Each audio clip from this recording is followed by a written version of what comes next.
We're back. It's time for the 2024 Urban NerdCon. Join us in Atlanta, Georgia, April 26th through the 28th at the Cortland Grand Hotel. Special guests include the Sci-Fi Sisters, Underworld creator Kevin Grievous, from Nickelodeon, Giovanni Samuels, the Science Machine Michael Green, from Spaceballs and Star Trek Voyager Tim Russ, and from the Fairly Odd Parents Gary L. Gray. What up, y'all? It's Gary Gray. Check it out. I need you to do something for me. Join me April 26th through the 28th at the Cortland Grand Hotel in Atlanta, Georgia for Urban NerdCon. It's going to be lit. Okay. Our heroes, our villains, everyone's con. See y'all there. Visit theurbannerdcon.net to get your buy one, get one free badges before the price increases. Remember, our heroes, our villains, our stories, everyone's con. See you there. But my beats, they are hard.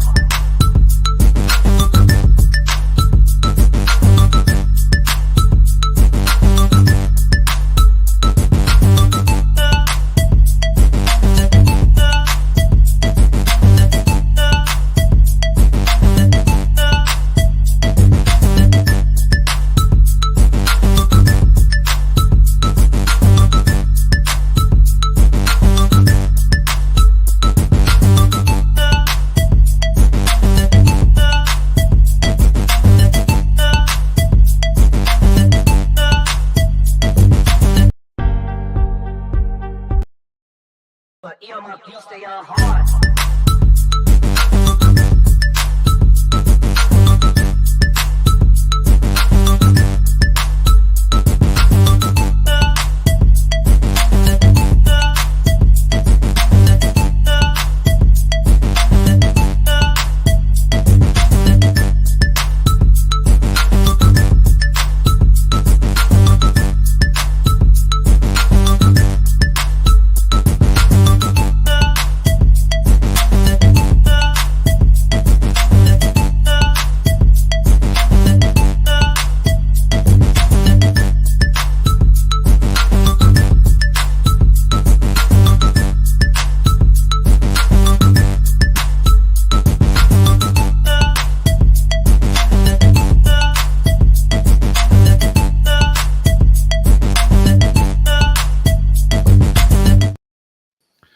We're back. That's right. It's the SportsWrap. Bryan and A.D. We're back after. You stole my line, man. I saw that. Yeah. I had to do that. I was inspired by that great promo. NerdCon commercial. NerdCon commercial. Yeah, I had to do it. And I'm gonna say that for two reasons, Bryan. What's that? Kansas City Chiefs, Super Bowl. We're back. Hold on. Slow your horses now. Don't count your chickens before the eggs hatch, Drew. As we're watching, it's 2-minute warning. We got the ball. Yeah, we're coming up on the 2-minute warning. The Chiefs are only leading by 7 points. I know Walter Harley jumped in early. Walter is nervously sweating and watching this game. As he's a Ravens fan. Emmett Jones is losing respect for the Ravens. Huh? Who is?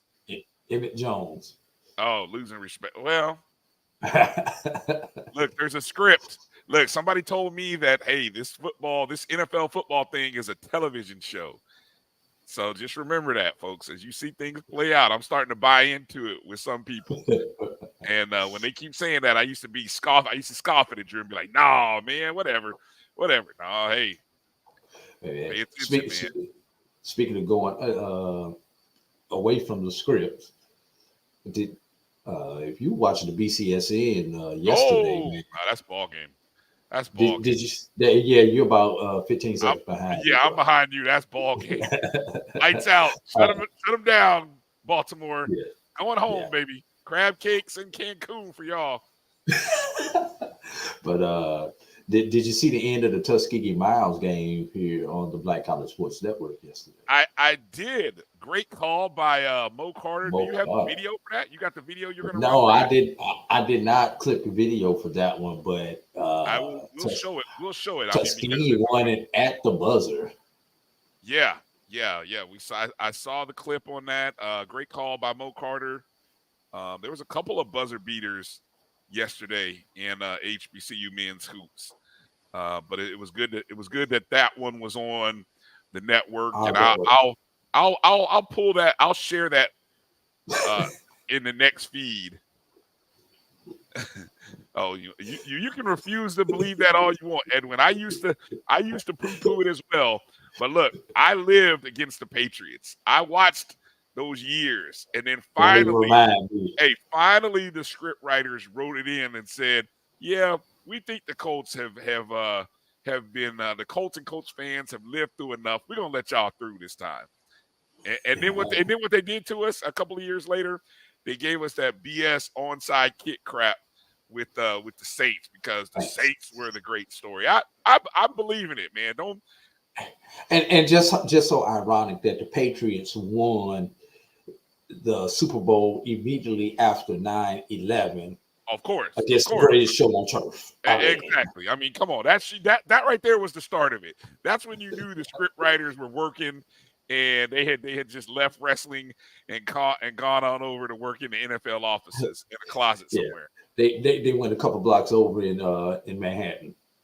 Yeah. So I mean, trust me, it's not Lamar's time. That's all it is. It's not Lamar's time yet.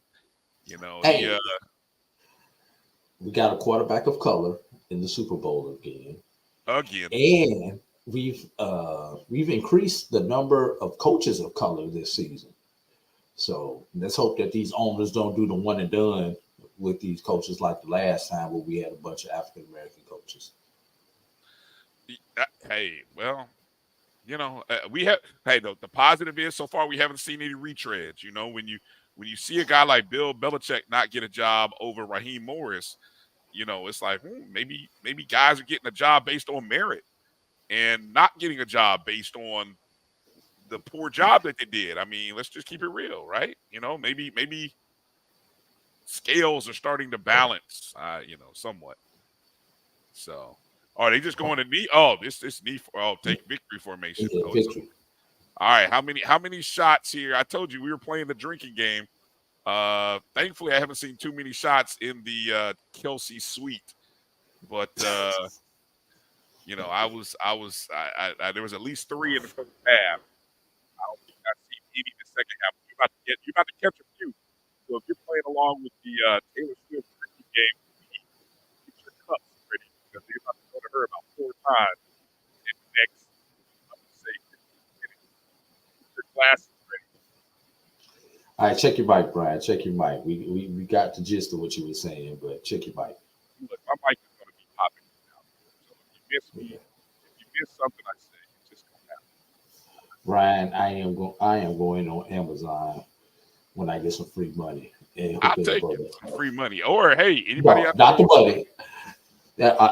I have to do you like I have to do some people. I'll never send you money, but I'll send you what you need.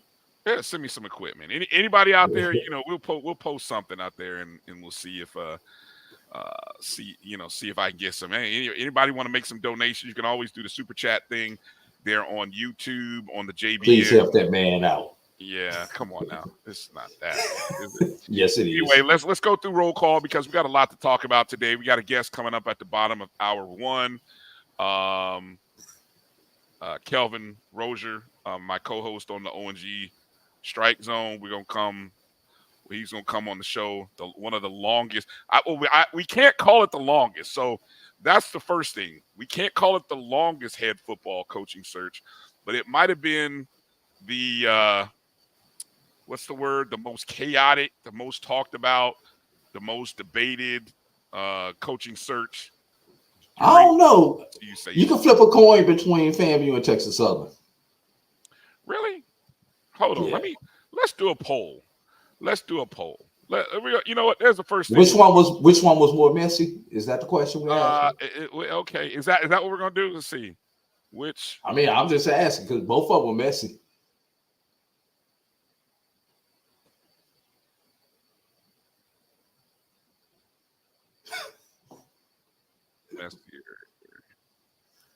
Hold on. Let me see. Which coach? Tamara, let me know when I'm lying. That's all I want you to do. Just let me know when I start lying so I can retire.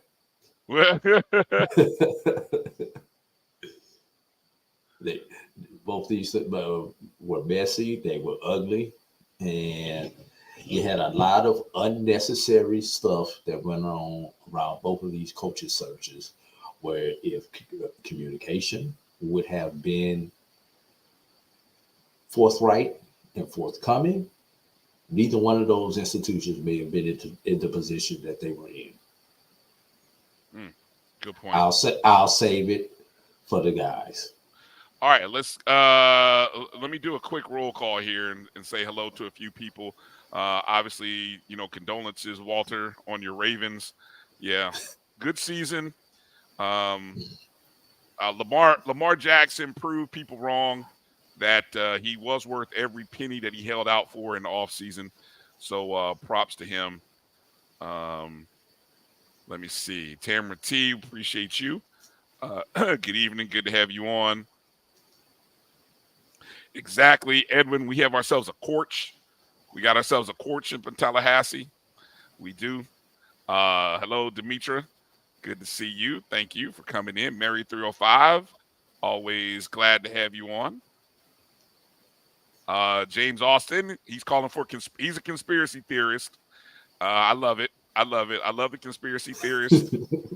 How about John Harbaugh? How about any shade for John Harbaugh? You can talk about investigating Lamar, but how about, Harbaugh? Notice he didn't get the Vegas job. I'll just say it like that. Yeah, hey, exactly. Last thing on the NFL, we got about 15, 20 minutes before kickoff of game 2. I need everybody to put in the chat who they got. Niners or Lions? I'm gonna go. You know what? Is this straight up or with points? There's 7 points. Man.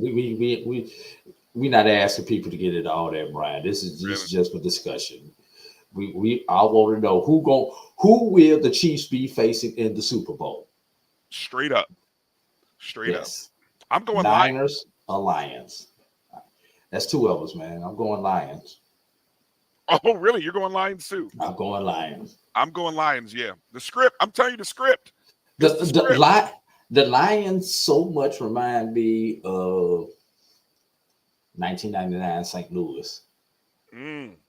It's ridiculous. Coming out of nowhere.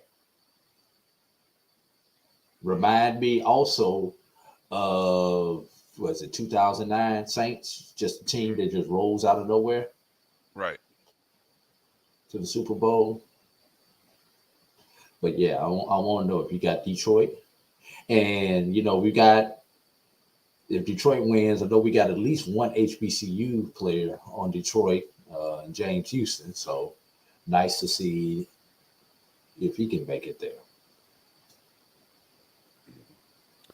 Okay, let's go through some of the top news that happened over the past week. Well, a lot has happened since our last show. But more recently this week, there was a run of new football coaches that were finally named. First off, Chris Dishman was officially introduced as the 18th head coach at Texas Southern. Excuse me. Dishman, maybe more famously known for having played in the Houston area with the Oilers from that's 88 to 96, right? I remember Chris Dishman when he was at Purdue, when he was a defensive back at Purdue University. Of course, I was still living in Indianapolis then, so, I think he may have even been close to an All-American. He was well known in the Big Ten. He was a 5th-round draft pick by Houston, still the Houston Oilers back then. Exactly, Chris Dishman. But, his resume, when he left out of the NFL in 2000, where after Houston, he was with the Redskins for a couple seasons. He had, but then he worked as a defensive back coach in various stops at colleges, small colleges. Some worked in the NFL for years. Mike. College realm. Then he went into the college world a little bit of time. He was with Baylor. He was at Cardinals. He was CFL, coached XFL, General Vegas Vipers. Vegas Vipers is where he moved to as the defensive coordinator. We still having audio issues with you, Bryan. Vegas Vipers and General the last couple of years.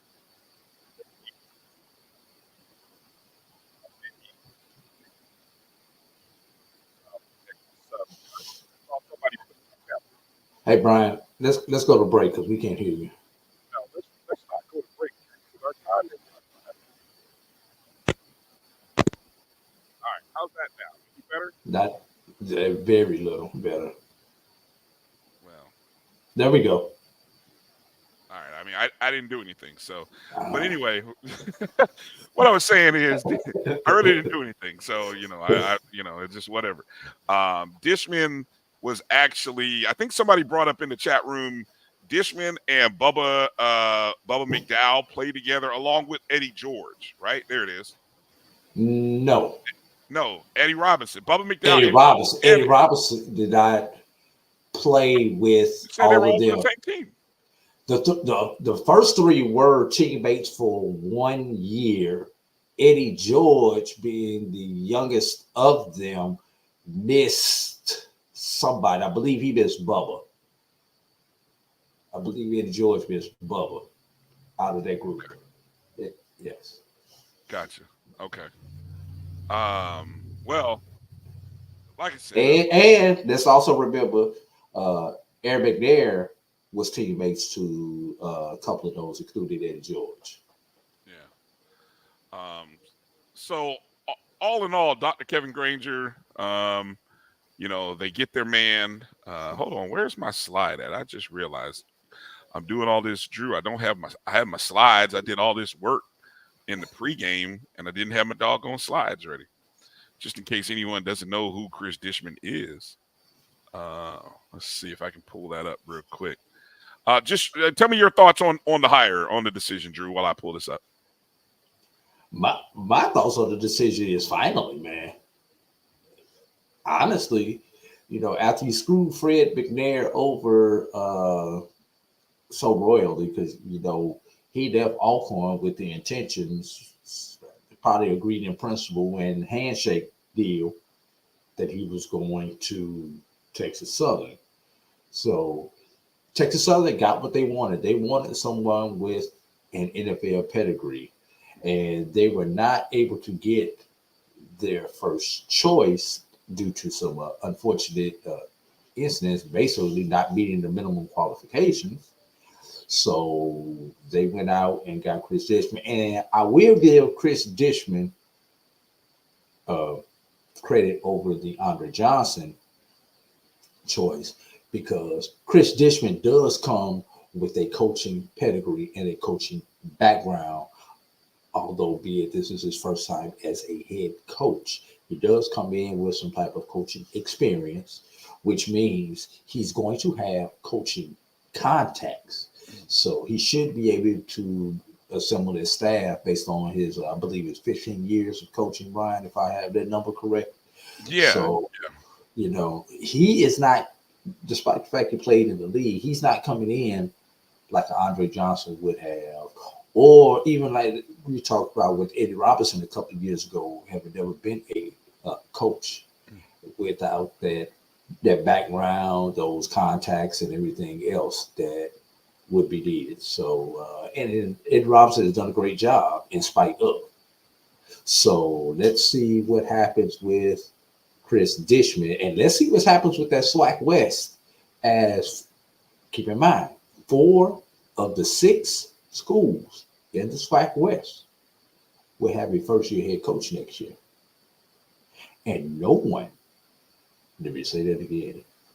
No one in the SWAC West has a returning quarterback. A returning full-time quarterback. The closest thing that we have to a returning starting quarterback is Alcorn and Tyler Macon, who started off the season as a quarterback but got hurt during the season. Texas Southern. Well, but see that's the and Texas Southern. You had the young man who backed up. But I thought he was done. No. There it is, right there. Edwin. Okay, he does have another year of eligibility. I apologize about that, Edwin. I thought he was done. Yeah. So but that's great.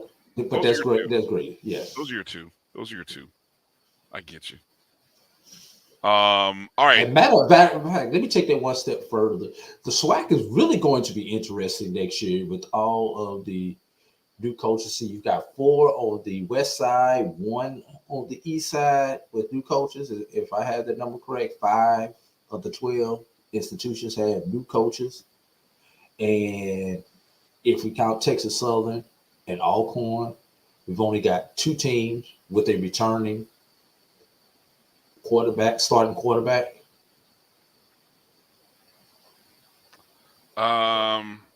SWAC may be interested with Bethune's quarterback coming back.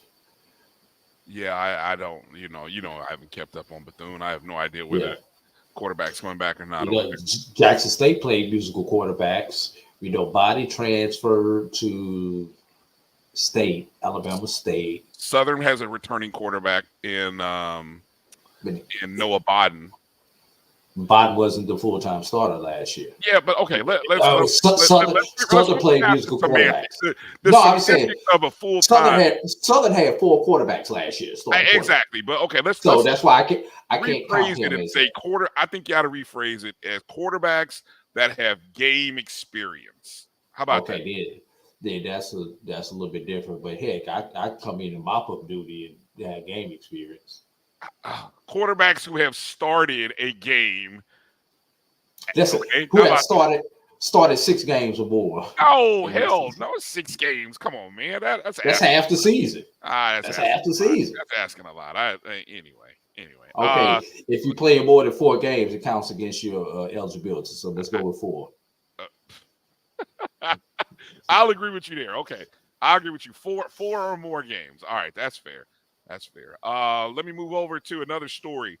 Another head coaching hire, which while we were tossing about what was going to happen at Texas Southern, at FAMU, and other places, the 2-time defending national champions at the non-Division I level, Benedict College, 2-time SIC champions. They named a coach. Ron Dickerson Jr. named a head coach this past week at Benedict College.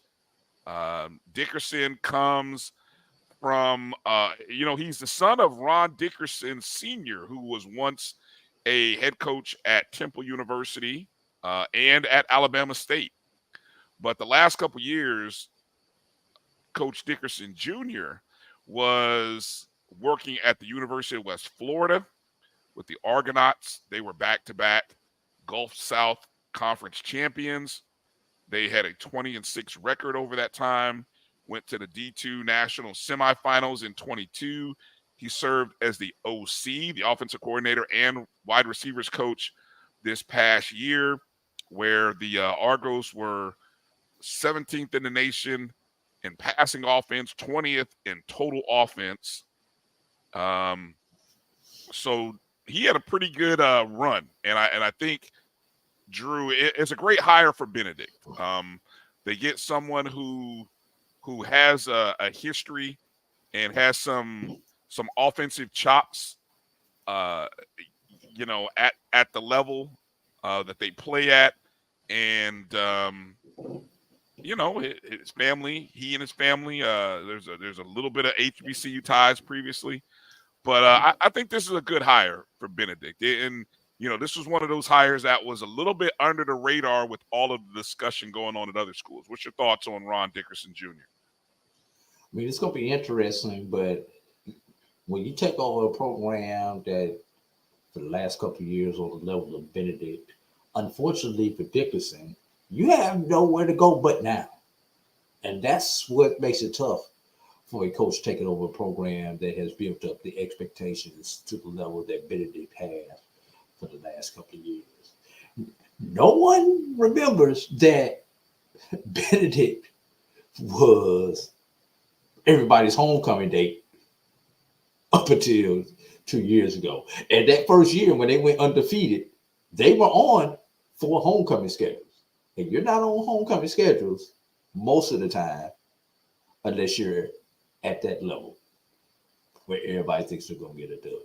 So let's remember, Benedict's not too far removed from 5-5, 3-7.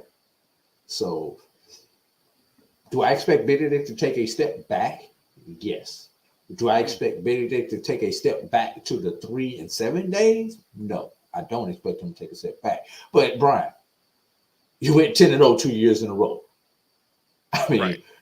if you're in Vegas, where you put your money at? Benedict is taking a step back, and that's not disrespecting. That's not disrespecting Dickerson or anything else. But I'm just trying to be a realist. 9-1 is taking a step back compared to 2 10-0s. Well, the question is, what can he get them? Can he stay in? Can he keep Benedict in contention for the SIC? That's question number one. Because question number two, can they get to the playoffs? Winning. They've gotten used to winning. And the whole part about that second one, Drew, is once you start building a name amongst the D2 voters, they kind of stick with you a little bit. So he's going to walk in inherently because of his previous success at West Florida and the Benedict success in the years before him, where they may end up getting some preseason votes, and then it'll come down to what they'll have to do the winning on their own, right? Yeah. And of course, we haven't looked at the schedule for 2024, but I don't think it's out yet. I think, well, I'm just talking about the opponents. I think it's just a flip of the 2023 schedule as far as who they are facing, as far as in conference goes. Gotcha. So that was a pretty favorable schedule for Benedict. I think realistically, best case for Benedict, and some of you all may not understand this, would be what happened with Tremaine Jackson at Valdosta State. Took over a very successful program, took a step back for 1 year, and then year 2 back into the playoffs. I think that's what your expectations should be at Benedict. But I think I don't think they'll settle for being under 500 though. Tremaine Jackson wasn't under 500. He was right there at 500. I think he was like 6-5 or something like that. Gotcha. But he did take a step back, missed the playoffs in year 1. Year 2, what were they? They were the number 3 seed, I believe. Yeah. Yes. Yeah. So all right. Let's take a break because coming up on the other side, we're going to talk about the other big coaching hire that happened this week, and this one happened. Oh, there was another one, Bryan? Yeah, there was another one. It happened just the other day, matter of fact. It's not. Well, actually, technically, it's not official. They put out a graphic, but they haven't made the press conference. So that'll be tomorrow. Yeah, okay. They're doing the press conference tomorrow. I thought you were going to say they had to wait to get the Board of Trustees approval. I would hope they would have done that before they do this press conference. I think they got enough vote. That's more of that best that I was talking about in that poll, Bryan, and I'm waiting on everybody to vote on. Well, I ended the poll, and I think it was an overwhelming answer by everyone watching. So we're going to talk about that school on the highest of 7 hills and their new coaching hire with my good friend, co-host of the ONG StrikeZone, Kelvin Rosier. We'll talk with him about the new man leading the Rattlers right on the other side of this break. You're watching the BCSN SportsWrap right here on the Black College Sports Network. The Cuvée Group is a Florida-based marketing and training consulting firm. We help businesses communicate to their target audience and engage them in conversation. We also help to expand their audiences, which will ultimately result in growth for those organizations. In addition to being a certified constant contact specialist, my colleagues and I are also certified in John Maxwell Leadership Principles. We use these proven principles to conduct workshops, training, and private coaching sessions for individuals and companies looking to take things to the next level. Contact us to schedule a free consultation. Issues today, don't delay, call Cuvée. This is the Dean of the College of HBCU Sports, Kenyatta Cavill of Dr. Cavill's Inside the HBCU Sports Lab with Mike Washington and Charles Bishop. Come mix it up in the lab where the course lecture is in session every Tuesday from 6 o'clock p.m. Central Standard Time on Facebook Live, YouTube Spreaker, or the BCSN app, as we discuss all things about the HBCU sports culture, including exploring the week that was in the sporting HBCU diaspora, as well as the upcoming week of HBCU Sports. With me, the Dean, the College of HBCU Sports, on Dr. Cavill's Inside the HBCU Sports Lab with Mike Washington and Charles Bishop. Course lecture dismissed. From novice to aficionado, find yourself here. High quality cigars plus personal customer service. Slow Burn is Waco's only mobile cigar lounge, featuring a meticulous, curated collection of premium cigars. Visit our website, www.slowburnwaco.com. That's www.slowburnwaco.com.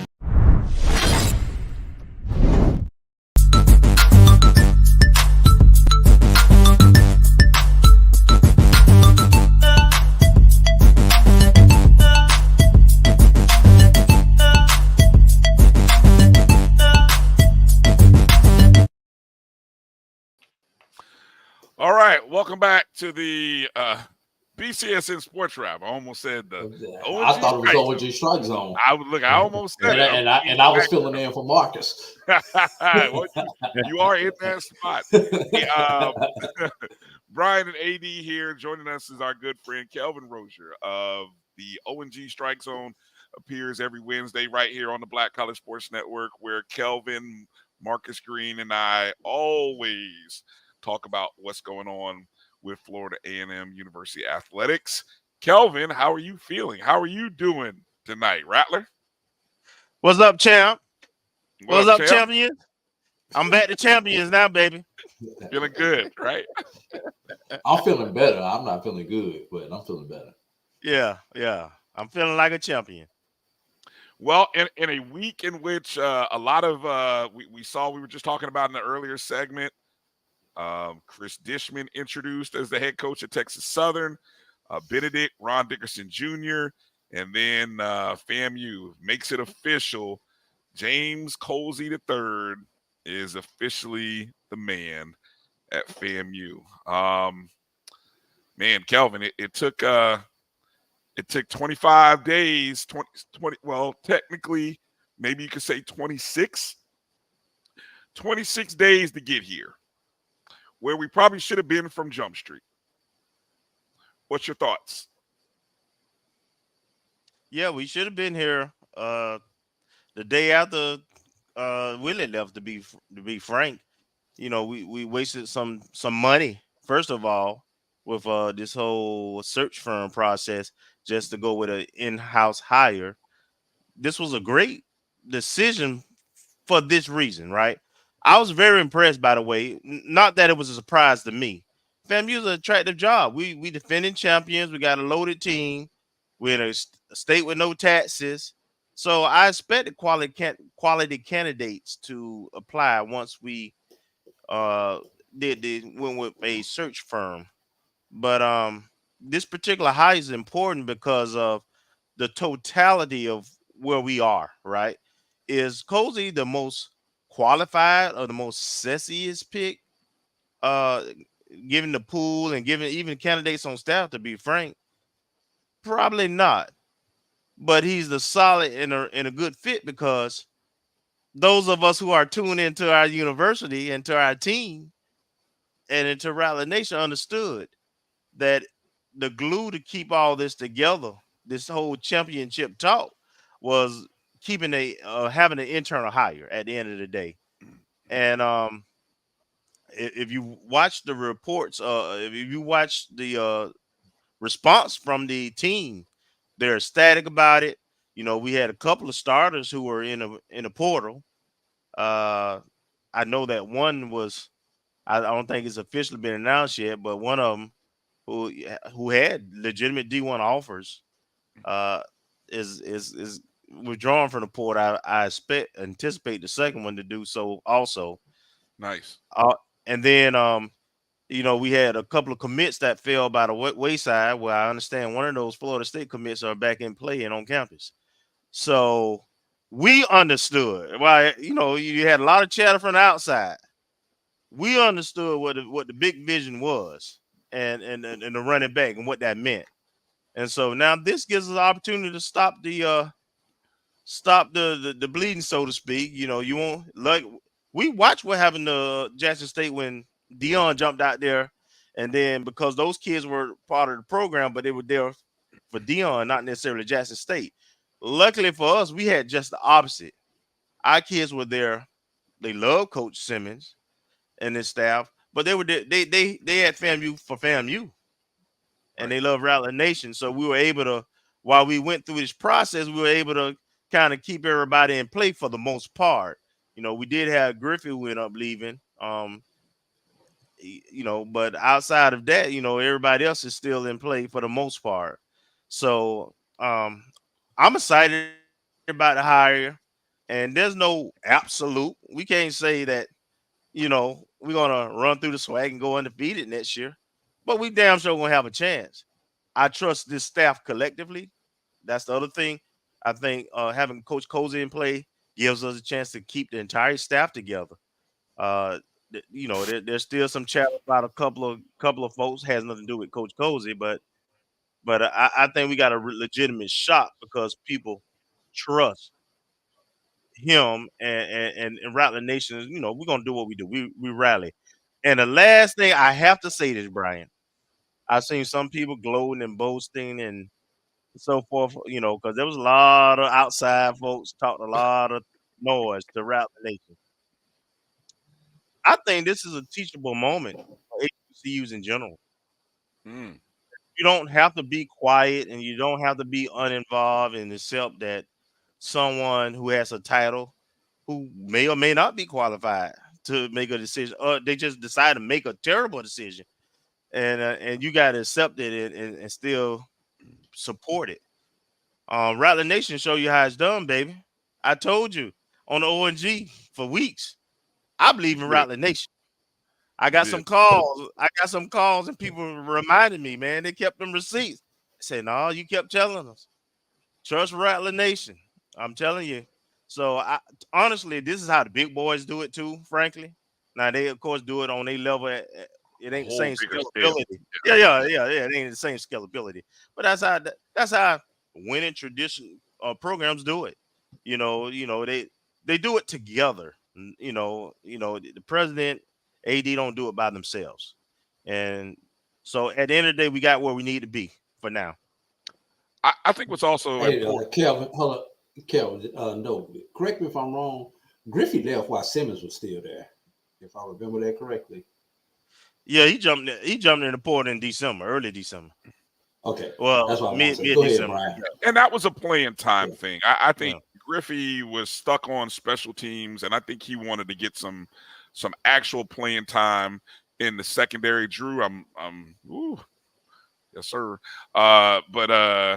Yeah, I think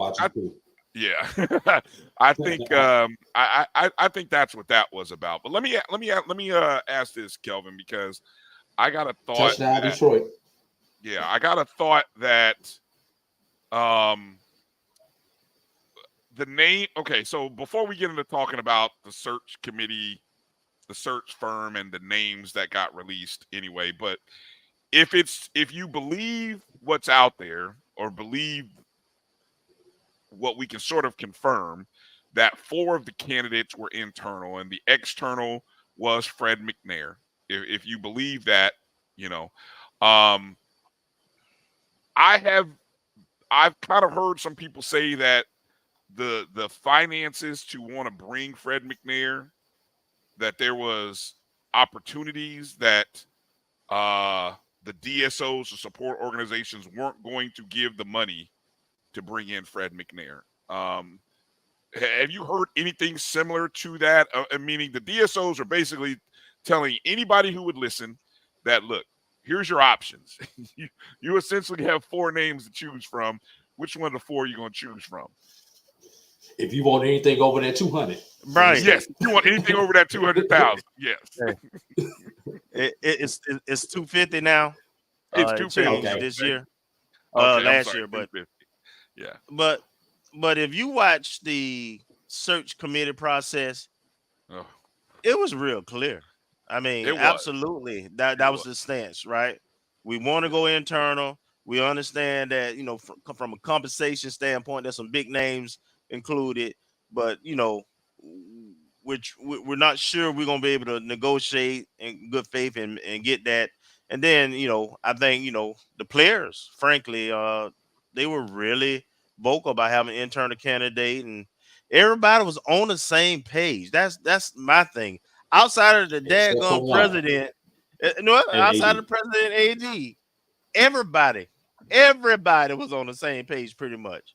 So I mean, if you're gonna rely on your fan base to support you, it was important, because I had heard a lot of people saying, they were questioning whether they would do investing in champions, where they would actually show up to games, and they were pretty serious and committed to that. So, yeah, I heard some of the things you said, and I believe Rattler Nation would have reacted negatively had this not happened.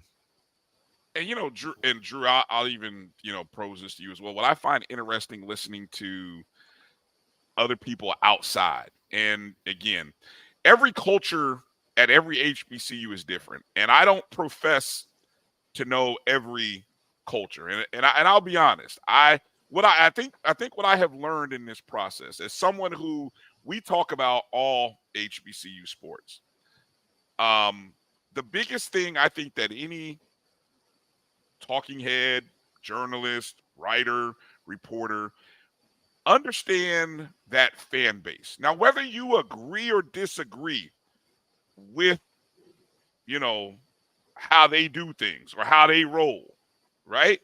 And you can choose to have your opinions. I mean, I'm not holding you back on your opinions, but I think you're missing a true understanding of the fan base when you just simply say, oh, well, she's the AD and she and the president should have the right and final say as to who is the head football coach.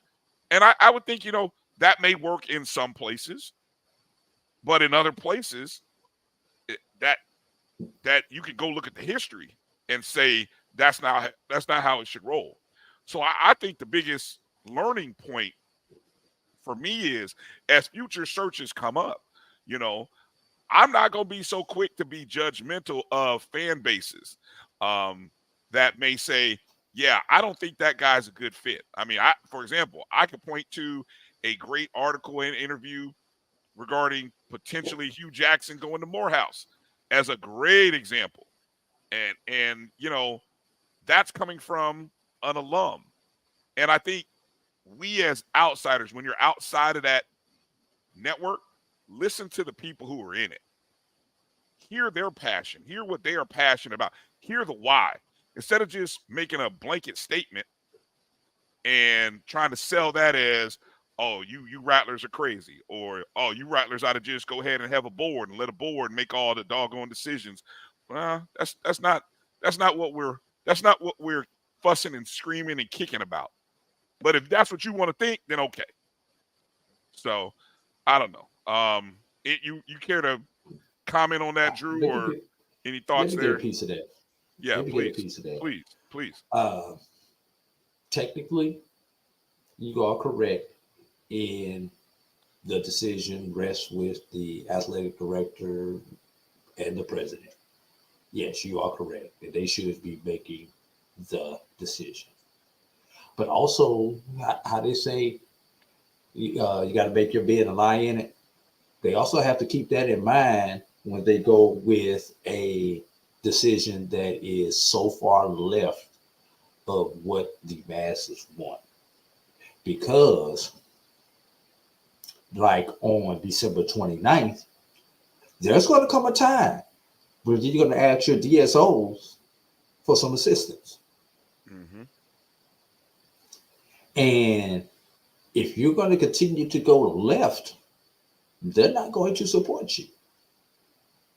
If you give your kids $20 for lunch money on Monday, and that's supposed to last the entire week, and your child asks you on Wednesday for some more lunch money, what happened to the $20 I already gave you? You didn't spend it wisely. You didn't do whatever it is, whatever I told you to do with that money. So you're going to be more reluctant on Wednesday to give that person an additional $20 to get them through the week. And it's the same thing with these with the DSOs. Yes, technically you are correct, but there is a fine line that you have to walk. If it ain't broke, don't fix it. And I think in the establishing, I want to do things my way, I think my way is better, and it may be better. But if it ain't broke, don't fix it. So if you used to driving a Cadillac, Bryan, when you go to purchase a new car after about 4 or 5 years, where the first place you're going? You're going back to the Cadillac dealership. You're not going over to the Lincoln dealership. You're not going to the Lexus dealership. You're going to look at the Cadillac dealership first because you have been satisfied with what you have been driving. I think in a nutshell, that's what the people here wanted. They wanted to continue with their same Cadillac. Now you might scale up or scale down in the type of Cadillac that you drive, but you still want that Cadillac. We got to talk about late Friday night. Late Friday night, the names. There were 45 applicants. We did know last weekend. Okay. Before you get to that, can I ask Kelvin a question? Sure. Yeah. Yeah, because I want to get in on that. But Kelvin, I've got to ask you this question, man. Mm-hmm. All three of us graduates of Florida A&M University. Bryan and myself, graduates of the illustrious School of Business and Industry, one of the top business schools in the nation.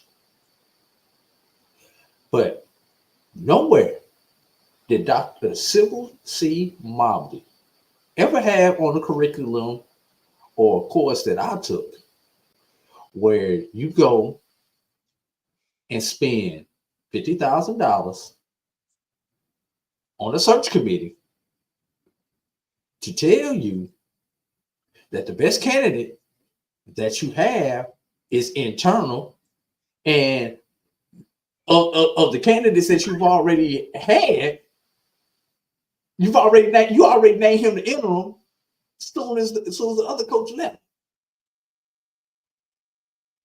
What we do that at? Why? What is the thinking behind this? Why did we need to go spend $50,000 for that affirmation that we already had what we needed in our own living room, man? Was it 50? I thought it was 75. Who knows what that number is? Got a new number.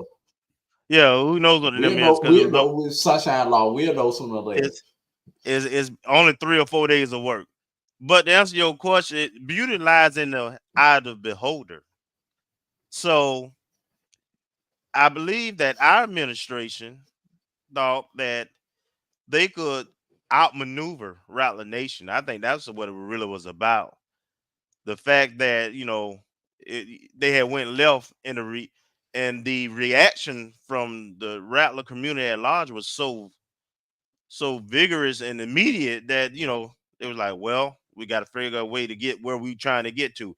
And they were only concerned, and their ton of vision was only concerned about getting to where they wanted to go. They could care less about what the players and the DSOs and the Rattler community at large was going. So that, to me, I think it was just a tactical process to introduce the search firm. And that way, when they made their recommendations and their candidate, whoever they met that might have been, was in that, then they could say, hey, it wasn't us. This was recommended to us by a professional firm who does this for a living, and we can go with that. And they thought that would provide them cover. But they got one-upped at that meeting when the board of trustees reacted to that by saying, okay, you can do the search committee, but I mean, you can have a search firm, but we're going to have a search committee too. And these are the people who going to be on the search committee. That was the beauty part of it, because it was all DSOs, a football player, so and foundation and NA. So there was no way around it. So those are the major constituents with the athletic department in terms of funding. And then it's, of course, a student athlete. So when they upped them by having a search firm, that neutralized that maneuver to try to get around the alumni. Y'all think, you know, folks are just slow country bunkies around here. Fam, we some very intelligent, conniving when need be people. Gotta be careful. I believe everybody know that now. Well, they should. Yeah. They should. And to top it off, we wasted 4 valuable weeks in the recruiting process. We did. So that's the icing on the cake. We wasted 4 valuable weeks and lost some transfers that would have absolutely been difference makers. Some commits, right? Well, what we have and what we already signed that's on campus and what we got returning, which at some point, Brian, it'll probably be on our next show, but when we or our recruiting show. But people got to look at what FAMU football is returning. We will be the favorites coming out of spring ball with what we got returning. We got an entire offensive line returning. We got 2 running backs out of the top 3 returning. You know, we got a lot of, you know, you still got Gassett and Gross tied in and you know, we got a lot of pieces. So we ain't going nowhere. No, we're not. And I think what we'll have to do on Wednesday, and with the help of Marcus Green, who he's for those who don't know, he stays abreast of what's going on in recruiting. Some of those names that decommitted, they may not have committed to somewhere new just yet. So you commit all you want to. It's on that first Wednesday in February when you sign. Well, that makes that's my point. That's what I'm saying. Some of those guys who left, there may be an opportunity to get those guys back. And you already mentioned a couple of names, but let me transition. Obviously, so what we did find out through the and you know, Edward Moore is stupid. Huh? Edward Moore is officially stupid. I just want you to know he is crazy. Hey, look, what we did find out last week through this search firm process, that 45 candidates had applied for the job.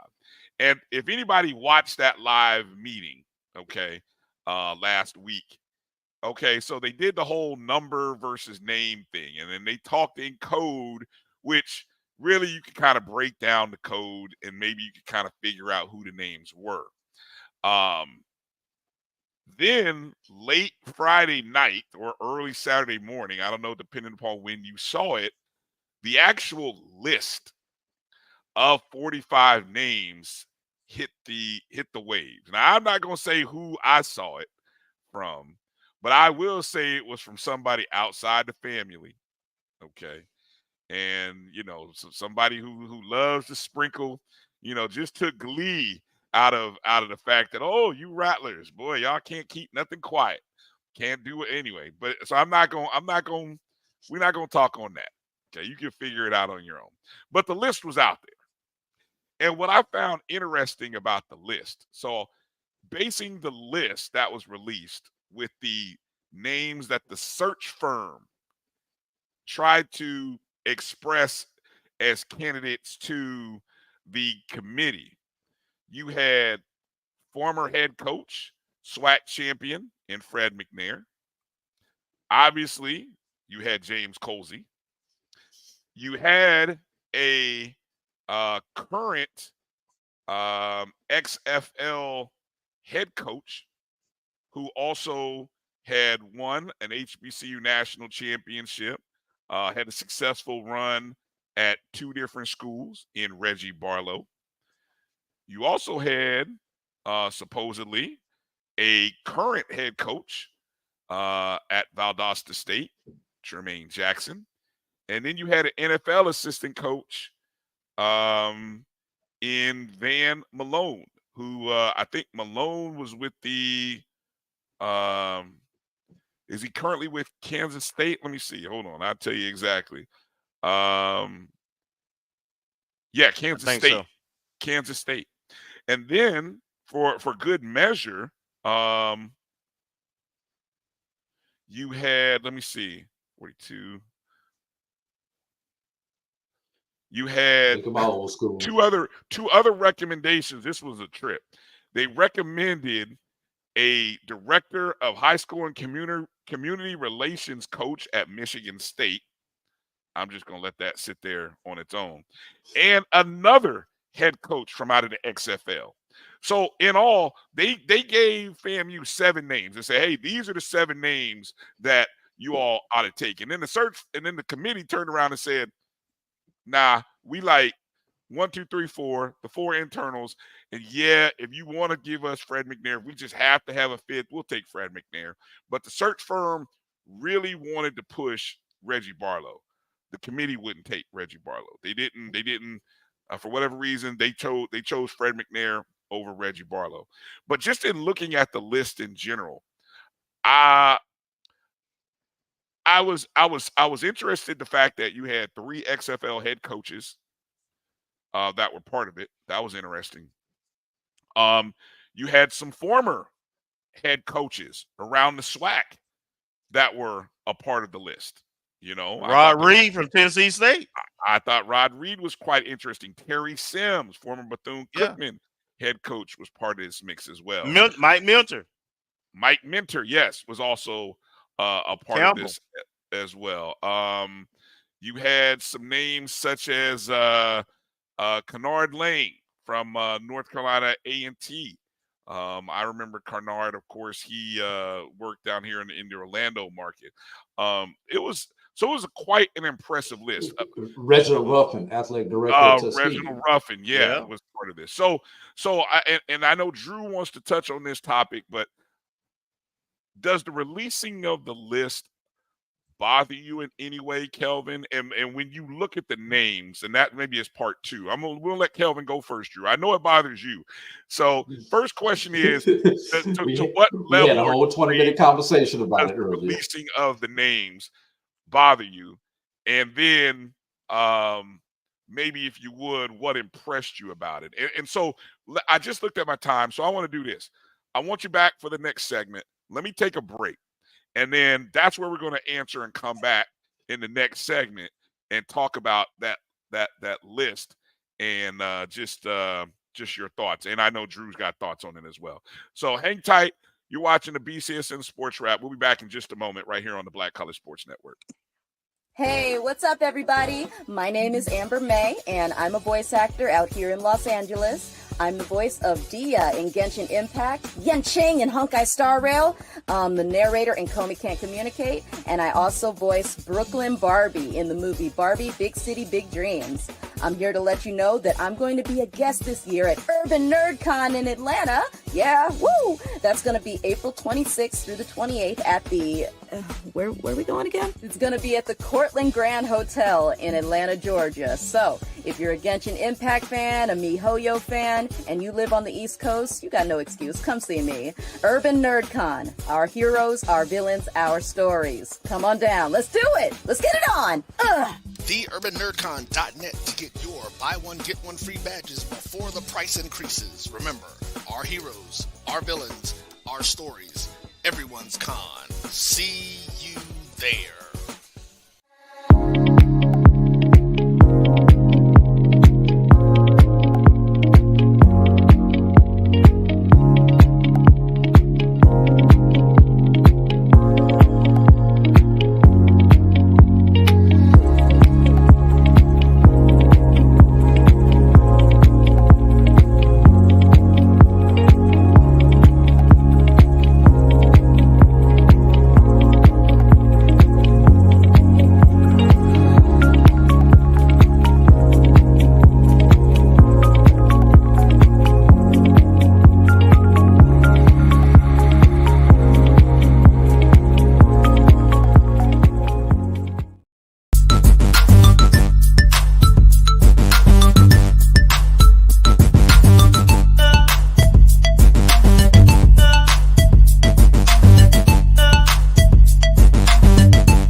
All right, welcome back. BCSN SportsWrap, Bryan and A.D here. Our guest right now, Kelvin Rosier, co-host of the ONG StrikeZone every Wednesday night right here on the Black College Sports Network, 8 p.m. Eastern, 7 Central. So coming out of the last break, I asked Kelvin, and I know Drew wants to talk on the releasing of the names, the 45 names on the search firm's list that they submitted to the committee, people who applied and wanted to be the 19th head coach at Florida A&M University. So, Kelvin, I'll let you kind of talk on just your thoughts about the releasing of the names and just the actual names themselves. I was very disappointed with pretty much the entire process since Coach Simmons left to announcing the selection of Coach Cozy by press release basically, as instead of having them on site and actually doing a live press conference. So I've been disappointed with this entire process, with the exception of, strangely enough, the search committee process. I thought that was beautiful. I thought it was well orchestrated. I thought it was very orchestrated. I thought it was very transparent. They didn't try to pretend. They didn't try to pretend at all. So outside of that, I thought that was a beautiful. I thought outside of that, I thought it was a horrible. Everything's been bad. And yes, in terms of releasing names, I want to be professional, and that's not professional. Those people have jobs, they have livelihoods at stake, and some, probably submitted their names with the understanding that it wouldn't be released because it could cause them problems with their current situation. So typically that's why, and they probably had no inkling that it would be an issue because it was a reputable search firm. So yeah, the releasing of the names publicly is unprofessional and very unsavory for me. Absolutely. And if you look at the caliber of those candidates, man, it was great. A bunch of head coaches at different levels, some with HBCU experience, some with FBS experience, some with NFL experience, some with a combination of others. I also, one of the things I did like is that we had 4 internal candidates that submitted. I thought that was important because to me, what that showed was that ultimately there was some level of respect and coordination with our own internal candidates, frankly. Like, hey, let's all we all qualified. Let's put our name in the hat and maybe one of us get it, man. We can kind of keep this thing together. So I thought that I was impressed because remember it was only 3 days that we had this gather those names. So to have the quality of names we had in 3 days shows the power of the FAMU brand, number one. But absolutely that list being leaked was unprofessional and it was unsavory. Drew, I know you got some thoughts. I got some thoughts too, but I want to give you your moment here. Oh, I've got so many thoughts on so many levels. Let's start off with the root of the problem, Kelvin. Who is the freaking mole? Who is the one who was in the room or got a copy of the list? Because you could tell that was not somebody that was an actual copy of the list and took it outside. I got hacked. That is number one. Number one and foremost. Who is the freaking mole? Whose computer got hacked? You come up with any excuse you want to. That's the person that needs to be. That person no longer needs to be on any type of committee of this level. Number one. Number two. Come tomorrow morning before 9 o'clock. I give it to 10. There may be some conversations at a few institutions or with a few organizations. Now, if those who are currently assistant coaches, they be schooled everybody on how this normally goes, especially having been in the coaching field. Normally, when an assistant coach applies for a head coaching job somewhere else, they tend to inform their head coach that, hey, I'm going after this job. Obviously the head coach, if he's any type of person of character, is going to give them some type of recommendation, especially if they know somebody who's possibly doing the interviewing on the other side. That's that level. Then you have the head coaches. Very few head coaches have the cachet to walk into their athletic director's office and say, I just put my name in the hat for a job at XYZ University. Very few. So those are those conversations that I'm going to be talking about tomorrow. If there was a current athletic director who may be having a conversation with their president, and those who are working on the professional ranks, they're going to have a conversation with the CEO of the team that they're working for. So putting out that list was harmful in so many ways to so many people. We're in this social media age where everybody wants information. All information is not good information. And all information that is put into the atmosphere is not good for the person who the information is about.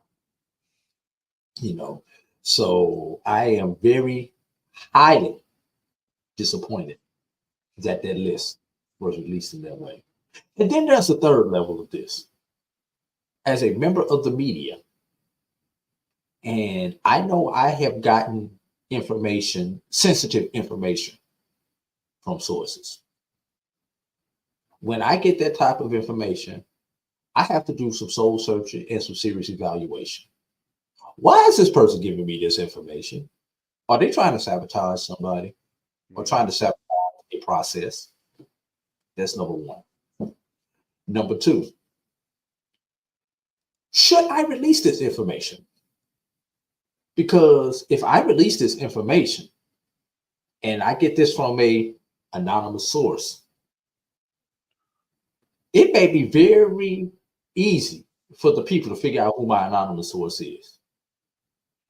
Now, as a journalist, I have to go and, first of all, I should go and verify that information with other sources.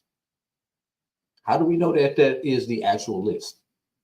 How do we know that Kelvin's cousin didn't just go on and do an Excel spreadsheet and make up some names and put them on the list and say, this is the list? So I need to verify that list, which means I need to get at least one more source, preferably two. 3 sources is better. If I've got about 5 sources and I release some information like that, then the people who are privy to that information, really don't know where I got it from, because they can't single out that one person. So there's a lot that's going on. And lastly, as a journalist, if I get this information and somebody says, keep this information in confidence, and I still release it, now I have burned the source for a very long time, because they're not going to give me that information in confidence anymore and expect me to hold on to it. You know, because I've got information. I've had the article written, but I don't hit send. So when it does come up, then I can hit send. I'd rather be right than first. That's just me speaking. So, and that was a short version of the conversation that Bryan and I had earlier today for everybody who's on here. Well, let me say this. What I was looking at, there were 2 active head coaches on the list. You know, I mentioned some of the other names, that the 2 of the XFL head coaches, their team was not consolidated into part of the new UFL. So there are only 2 active head coaches. And amongst the former head coaches, obviously they're former. So they're all looking for jobs, surely. They're good. You've got assistant coaches. Now, I would like to think that any assistant coach that has a job and you have an opportunity to apply to be a head coaching job, I think that's kind of understandable. And you would probably, I won't say always, but probably get sort of that blessing from your head coach. You know, we have. Thanks for letting me know, so I can have a backup in case you do get that job. Well, yeah, I mean, I don't know when that okay comes down. I think if I'm an assistant coach and I applied for the job, I applied for the job. If you were to get an interview, I think at that point you're probably then telling your head coach, you know, hey coach, I just want to let you know I applied for this job at FAMU, or who knows? I really don't know how that, you know, is sensitive. Okay, but a lot of times the head coach will try to help you get a job at another institution. True, that's true. But I've just also so you can advance your career and take care of your family. I'll say that coaches of character. I've also heard that coaches will demote a guy who might have been off trying to get a job somewhere. I ain't gonna say where that happened at, but that's the word that I heard. But anyway, so it has been known to go sideways. Okay, but anyway, the actual releasing of the names is messy, and a lot of people saying, where could it come from? Well, let's look at it. You know, I still keep trying to figure out what were the incentives and who would have released it. You know, and sometimes you got to maybe look really high to figure out, well, why would that person want to release it? Okay, to maybe, you know, sort of muck up the pool, to kind of say, oh, well, since you all are being messy, I might release it, or through a third party, I might just happen to leave a computer open. And when so-and-so, you know, goes by my computer desk and they see a list, I'm like, oh, what? You know, anything. I'm not making it. We got the common printer in the office, and I forgot to pull the paper off of it. Exactly. You know how it forgot works. to pick up the printout. I hit print. I hit print twice. So all these, but anyway. So all that to say, whichever truth you want to believe, it is messy. Now, my question before I get to the other thing regarding media and journalists, Kelvin, I'm as what you know about sunshine laws, would those names have come out eventually, even if, let's say, everybody was true and showed integrity and not released the list? Would they have eventually come out? Could somebody have requested that they do come out? I'm not sure if that's covered. I know they've changed the process now, the law that governs that, so that you can shield some things from the public in terms of that kind of process. The search committee part of it, and people who are actually interviewed, I would think yes. The actual applicants. Somewhere down the road, you probably could ask for that. It's a process. You have to pay for that information. But I don't know if it's... And there's usually a time frame with that too. Yeah. You have to wait so long to do it. And that's part of that is to protect the people who right, the applicant, basically, if that is the case. I know it's some things you got to wait a year, 3 years, depending on the type of information that you're looking for. Right. So it's possible. Okay. So with that said, I don't know when or if the names would have ever come out, but I will say this in regards to media, okay, releasing the names. Now, I think honestly it depends on what type of platform and what type of show you have. If you are a print newspaper or print news organization, I think you probably roll with traditional AP sourcing and standard rules of procedures that most journalists work from.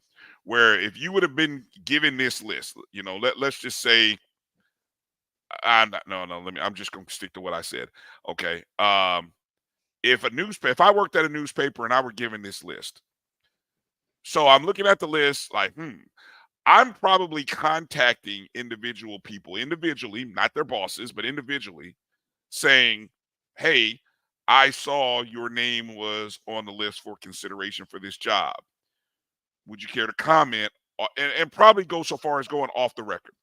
Would you like to so that maybe if the opportunity presents itself, you're able to find out information about the process, or maybe even talk about that person if it opens up that they applied for that position later on. You know what I'm saying? But if you're in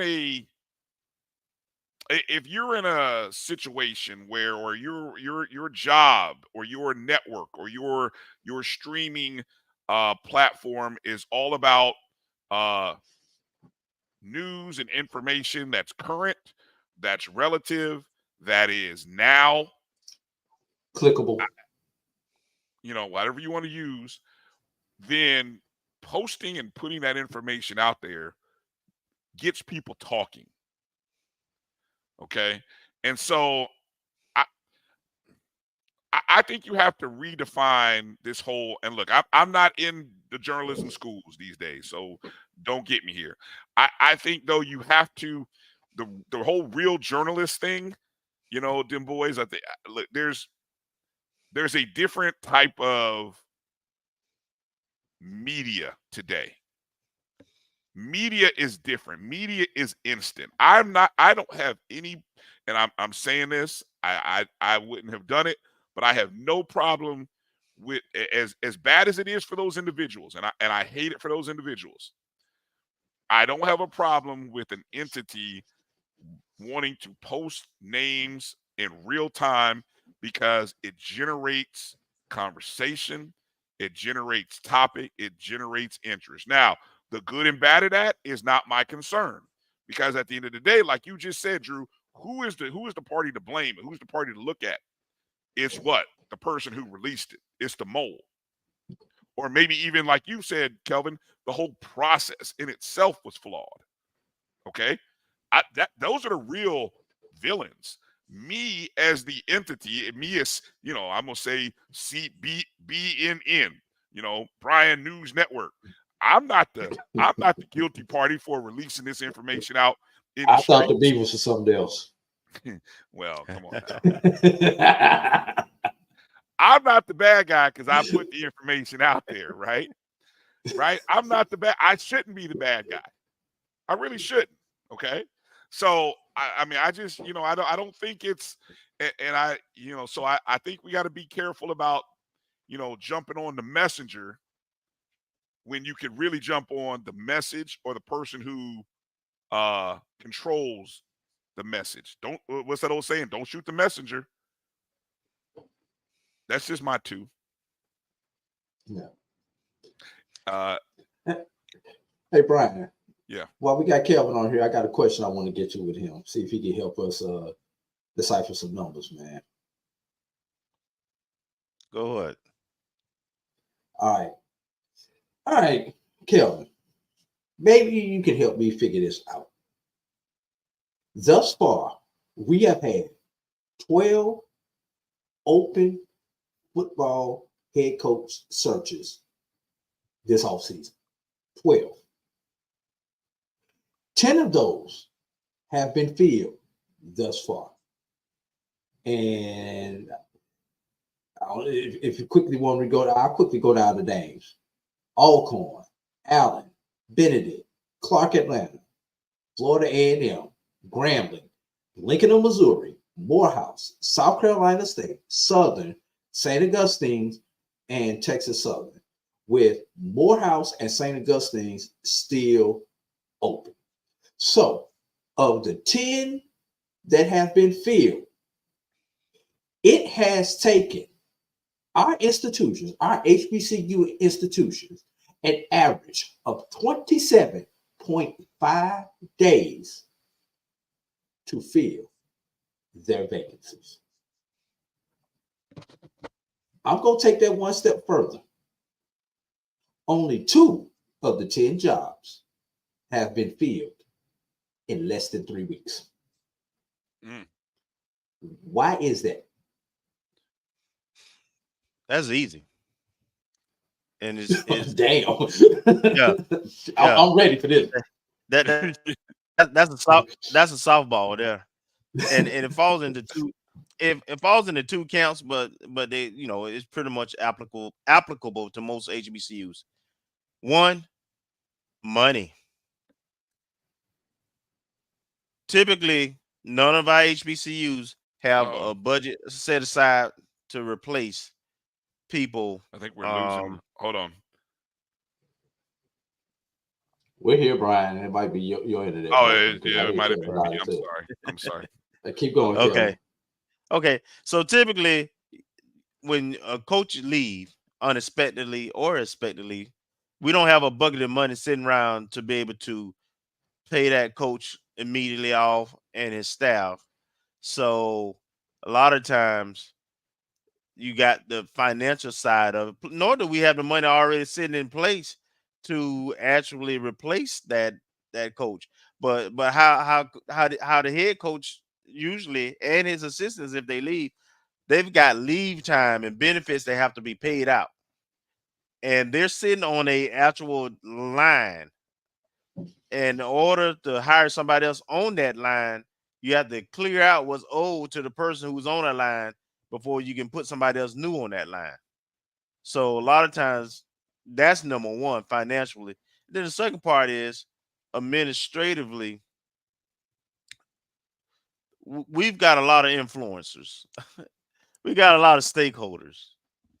And so everybody knows somebody. Everybody got a cousin, friend, brother-in-law, that's interested and can do the job. And so the bureaucracy of HBCU administration is the other big delay. We don't have a pre-list of folks we're looking at internally or externally, right?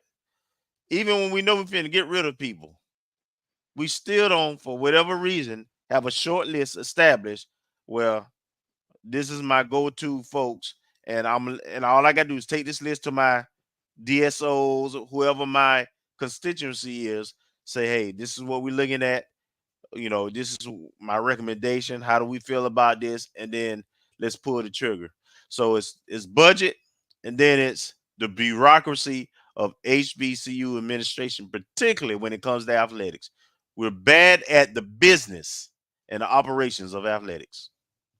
All right, before I let you get a piece of this, Brian, I'm supposed to go down the list quickly of all the coaching changes. Alcorn State, former coach Fred Bigdare announced December 19th that he was leaving.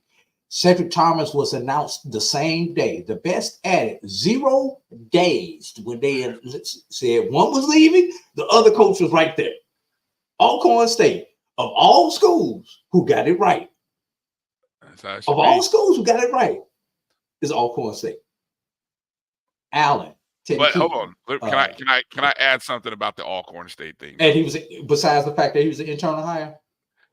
Well, look, okay, the Alcorn season ended when, in all honesty. But Fred McNair, the season ended the third weekend in November. You also knew that there was a contract. He was in a contract going on. Yes. I want you to hold on to that thought when I get to another school, though. Okay. But keep going. No, well, I'm just saying the AD probably had a backup plan to say, if the Fred McNair thing doesn't work out, this is what we're going to do. And so that Alcorn is the only school that's smart enough to do that? Well, no, it was just, maybe they are.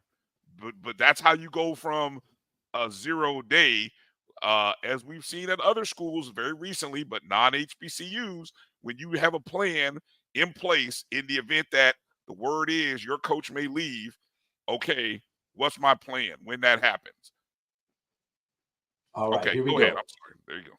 Allen, Teddy Keaton, now November 27th. Cedric Pearl was announced on December 15th. That's 18 days. Benedict Chinisberry, December 12th.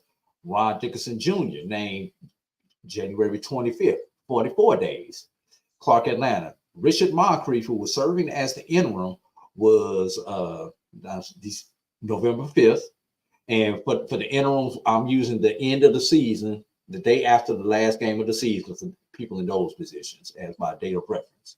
Teddy Keaton was announced November 27th, 22 days later. And remember, Willie Slater was fired on October 3rd. So they already should have been working on it because they had a whole month lead up before they let the interim go. Florida A&M, Willie Simmons announced December 31st. James Cozy will be named tomorrow. So I'm keeping that on the clock until they had that press conference. I'm keeping James Cozy on the clock. Hugh Jackson, November 28th. Nikki Joseph, December 18th, 20 days. I take that back. That was less than 3 weeks. Lincoln of Missouri, Jermaine Gales, December 11th. Moses Harper was announced January 17th, 37 days. Morehouse, Gerald Wiltshire, November 6th, which is the day after the season ended, and that job is still open. For those doing the math, we are at 83 days and counting at Morehouse. Yikes. South Carolina State, Buddy Pugh, November 19th, day after the last game. Chinisberry, December 12th, 23 days. We know Buddy announced his retirement on August 23rd, and we'll kind of give them a pass with the Chinisberry hire because we know we knew Chinnis was their guy, and they had to wait until Benedict's season was over before they could even pursue Chinisberry. So we can give them about a week buffer out of those 23 days, and I believe there was about a week or so overlap. Southern, Eric Dooley, November 15th. Terrence Graves was announced as the interim at that point in time, and it took until December 13th before they removed the interim tag from Terrence Graves. That was 28 days after Eric Dooley was fired, quit, whatever you want to say. But we also throw in the caveat with that, 18 days after the Bayou Classic. So we'll go with that for a frame of reference. St. Augustine, Howard Feggins was fired on October 13th. Judy Owens is the interim. We're at 107 days at St. Augustine, 83 days since the end of the season, and they have yet to name a replacement or remove the interim tag from Owens. And last but not least, Texas Southern, Clarence McKinney. They announced on November 20th that they would not be renewing his contract. And Chris Dishman was announced January 12th, 3 days later. And while you were reading that, and 20 that let me do this that. The jobs are open for a total of 275 days. The 10 jobs that have been filled for a total of 275 days for a 27.5 day average. And if you throw Morehouse and St. Augustine in, I didn't want to leave them in there because they mess up the curve. 465 days our institutions have been searching for a head coach. Right now, that's 38.75 days and counting until those two jobs are filled. Go ahead, Brian.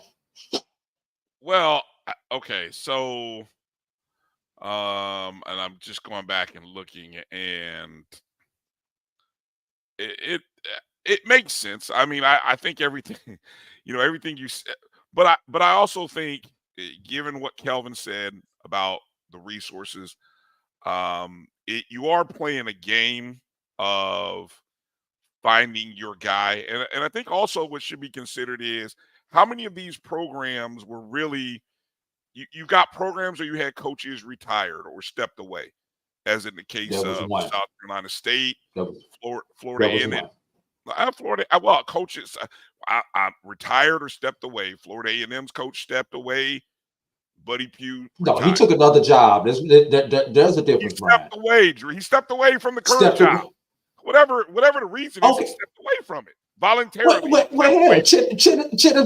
Chittisberry stepped away from his job. Teddy Keaton stepped away from his job. They didn't take another head coach to take another job.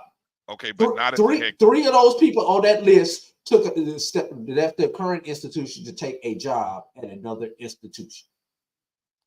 All right. 2 of them in the head coach role. 1 of them is an assistant coach. The only person who we knew was leaving was Buddy Pugh, because he announced his retirement before the season. Everything else was either a personal move or a business move, one way or the other. All right. Well, I think this is a great thing that you put together. Again, I mean, the whole Alcorn being able to go from one to the next. I think you have to. I think you can factor in the negotiating part. I think the Alcorn State thing should be looked at in the same respect as Clarence McKinney at Texas Southern. It was a person who was at the end of a contract. Contract was expiring. So yes. You're instantly either negotiating with a new contract or you're looking to step away. So, we're arguing semantics here, but I do think it is a good case study in a management procedures. And also what I found interesting when I was going back and looking at this, only one of these groups went to a search committee that I know of, and that's Grambling. They went to a search committee 11 days after Hugh was dismissed from the job. They went to a search committee that was announced on December 8th, and then a week later, almost 10 days, 9 days later, is when they had, their name. So, that seems to be on par, right? Didn't FAMU search committee kind of run? I don't know. Did it run 9 days or it ran? I don't know if it ran less than 9 days or not. But from the time that you announced the search committee to the time that you named a coach, it was about the same amount of time. So I think that's real interesting. But good stuff there, Drew. Kelvin, any final thing? Let me ask last question here for you, Kelvin, before we kind of end our time in this segment with you. How does the relationship between A.D. Sykes and Rattler Nation, or maybe even say the DSOs, how would you recommend that be repaired? Like if you were given the opportunity to advise or consult, how would you advise both parties maybe to come together and reconcile? I know there's been an ask of a specific DSO to start that process from the alumni side. They have access to the more seasoned people. we'll see how that happens. But ultimately, it's the responsibility, in my opinion, of the AD first and foremost, and the president to kind of heal that process, because they don't want fractured it at the end of the day. You know, you come, you ask for these things, people respond and give you the resources. Then when they ask for something in return, you know, you kind of say, no, you give us our resources and we gonna do what we want to do, and you all don't matter. And it's bigger than just the Alumni Association and DSOs. You got to build trust back with the coaching staff and with the players, because they felt they communicated that they felt like they weren't being heard. Yep. So, and that takes humility. And I just don't know. I hope so. I want to see it. I want to move forward, but I hadn't seen it, frankly, from either over the past year in the kind of space that it need to be in anyway. So I wonder, you know, is in the best interest of everybody for us to move forward? But there's some things still lingering now. There's still some coaches who have some issues in terms of getting their salary right, and there's some issues with in terms of rings for the championship programs. There's still some coaches who feel like the process wasn't transparent and that they were misled. So there's plenty of work to be done, but ultimately it takes some humility and the will to want to try to bridge the gap, you know. And I think it would be great. You start by trying to build a relationship. Say, hey, this is the vision that we kind of working on. How about y'all sharing with us some of the vision moving forward and which way we want to go? We want to move this thing. Collaborative administration, and not you know, not a authoritarian or authoritarian type approach is going to work. And and frankly, you're just going to have to take the hits. She already took the L, because at the end of the day, Rattler Nation showed that you know, it shouldn't have been a battle against Rattler Nation and AD, but that's even how her friends in the media kind of turned it into. That's how everybody saw it. The AD against a whole daggum university fan base, yeah. Yeah, and that's unfortunate. Ultimately it's up to her to fix it, though. Yeah. Okay. I'm just gonna say this.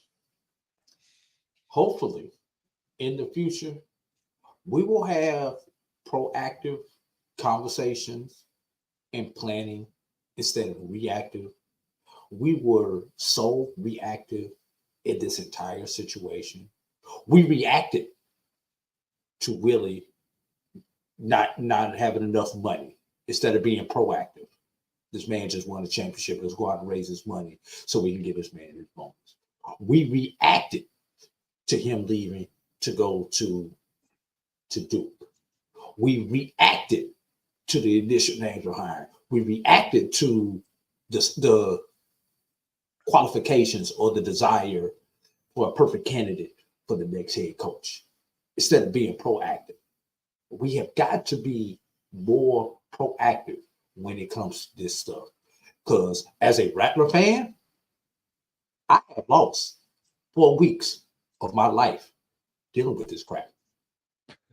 You have 4 weeks that I cannot get back. We should not have had to do this as Rattlers. Let's go to break. What is interesting, I'll say this, my final thought before we go to break. And again, appreciate Kelvin for coming in and joining us. The movement that many people within the Rattler Nation, but just in general, have had, and the interest, I hope this same interest and the way that we came together and voiced our opinions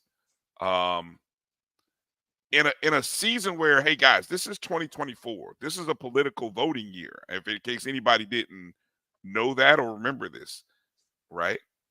Sometime in November of this year, I think we'll be voting on a president. And it shouldn't be lost on anybody that this same energy, we need to carry this through in political ways, in terms of being interested in what's going on politically within our communities, within our state, within our nation. Because there is power within the people. If anything, we have seen that. Despite what we were told, and despite media telling you you don't have the power, you don't have the authority, you don't have but guess what? You do. You do have the authority and the power and the ability. And social media sort of gives you that outlet and that vehicle. And so I hope that, and it would be great if it's a great opportunity for some political interest, party, group, individuals to really connect with a group or a fan base or different groups of people and connect with them, right? Because I think I don't know if it's the right way of saying, but we could be going backwards. I don't know if that's the right way of thinking about it in November, but we got to be very careful. We got to be very careful. And so we do have power and we have to use it. So if we can have this kind of fervor and excitement about who the next head football coach is, I hope we can have that same kind of energy. As what did the kids say? Keep that same energy going into November. Man, I ain't seen so many Rattlers together since they was giving away food on the set on a Friday. Man. Hey, look, I'm telling you, man, we can be a powerful voting bloc within the state of Florida and this country. Hey, just saying. I'm just saying. All right, Kelvin, I appreciate your time tonight. Again, make sure to join Kelvin and myself Wednesday night, along with Marcus Green, Wednesday night, 8 p.m. Eastern, right here on the Black College Sports Network for the ONG Strike Zone. We'll talk more details. The press conference for James Colsey being announced as the 19th head football coach of Florida A&M will happen Monday afternoon. We'll talk about that, more other stuff, all these other kind of topics related to FAMU that so many of you folks are interested in. Hey, Brian, I just want to say one thing real quick. Please, I see there's a conversation about the coaching staff specifically. I think we have a chance to keep everybody together. Their relationship is good. These guys have worked together 2+ years, and they have great relationships. So there's no friction or no trust issues. As a matter of fact, I would tell you there's a full court press to make sure everybody stays. That's where we're unifying right now and trying to get this chip again. So that's where we at. The power of the people on full display. Well said, Kelvin. So hopefully we'll have some more news. If you want to find out more, make sure to come join us, the ONG Strike Zone, Wednesday night, right here on the Black College Sports Network. All right, Kelvin, appreciate your time tonight. We're going to take a break, come back. The SWAC schedule got released, the football schedule, so we know when and who's playing who and what time they're playing. Well, maybe not what time, but we know where, when, the schedule. We'll talk about that. And we got a ton of basketball notes to talk about. So I don't know how we're going to get through all of it and still get out of here in a timely manner, but we're going to try our damnness. You're watching exactly. You're watching the SportsWrap right here on the Black College Sports Network. We'll be back in just a moment. Supermarket sushi, really? No. Wait, Troy, you work here? I'm never not working. Like Head & Shoulders Scalp Shield technology, up to 100% dandruff protection, even between washes. Never not working, huh? Oh, Troy, you're such a good teacher. Yeah, I know. Never not working. Never not working. Never, ever not working. Are you serious? Never not working. Dandruff protection that's never not working. Head & Shoulders Scalp Shield technology. It's never too early to plant the seed, to share the tradition, and instill a sense of pride in your HBCU with your little ones. HBCU Pride and Joy Children's Boutique helps you share your school spirit with a wide selection of adorable kids apparel and accessories officially licensed from your favorite HBCU. Visit hbcupridejoy.com and follow us on all social media at HBCU Pride Joy on Facebook and Twitter. This is Brian Fulford. A.D. Drew and I are co-hosts of the BCSN SportsWrap. We talk about all things related to HBCU athletics. From the games, teams, coaches, and fan interest stories, we cover it all. You can find our shows on Facebook at BCSN SportsWrap, YouTube at MyJBN Online, and everywhere you listen to podcasts like Anchor, Spotify, Google, and Apple Podcasts. You can also find the show on the Jericho Broadcast Network's app. Make sure to download. We look forward to you joining the conversation and being a part of the show. You're looking for the latest information on Southern University sports, the Southwestern Athletic Conference, and HBCU athletics. There's only one place to go. Tune in to the Carlos Brown Show, exclusively on the Black College Sports Network.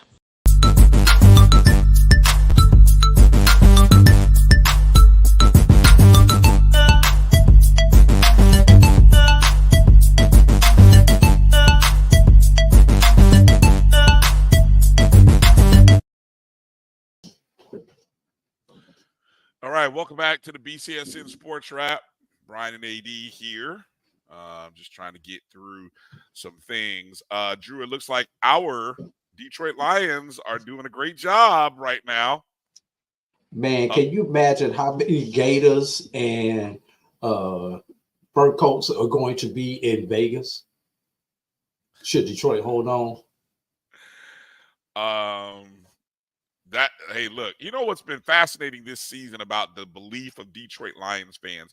Have you noticed at a mini Detroit Lions, I don't know how long if you've been paying attention to road games, but there have been a lot of Lions fans at road games across the NFL this season. Like, you could never find a Lions fan 2, 3, 5, 10 years ago. You can never find a Lions fan except in the city of Detroit. Now, all of a sudden, these guys are like coming out of hibernation. I mean, it's ridiculous how many. I mean, I'm happy for them, because just like Pistons fans back in the day. As who? With who? Pistons fans, Detroit Pistons. Oh, exactly. Yeah. I mean, you forget that Detroit is a big city. You forget how big the state of Michigan is, and that there's a lot of Lions fans that have just been dormant. And now they're out. And I mean, really, they've like gone to places and they have invaded cities and stadiums. And it's going to be interesting to watch should it turn out to be a Lions and Chiefs Super Bowl. I mean, I know, look, we're here early. It's coming up near a couple minutes away from halftime. But I'm gonna tell you where some of it come from, especially for a lot of fans that look like us. People leave Detroit and move south, and they don't claim Detroit again until something good happens. Same thing with Chicago. Same thing with Chicago.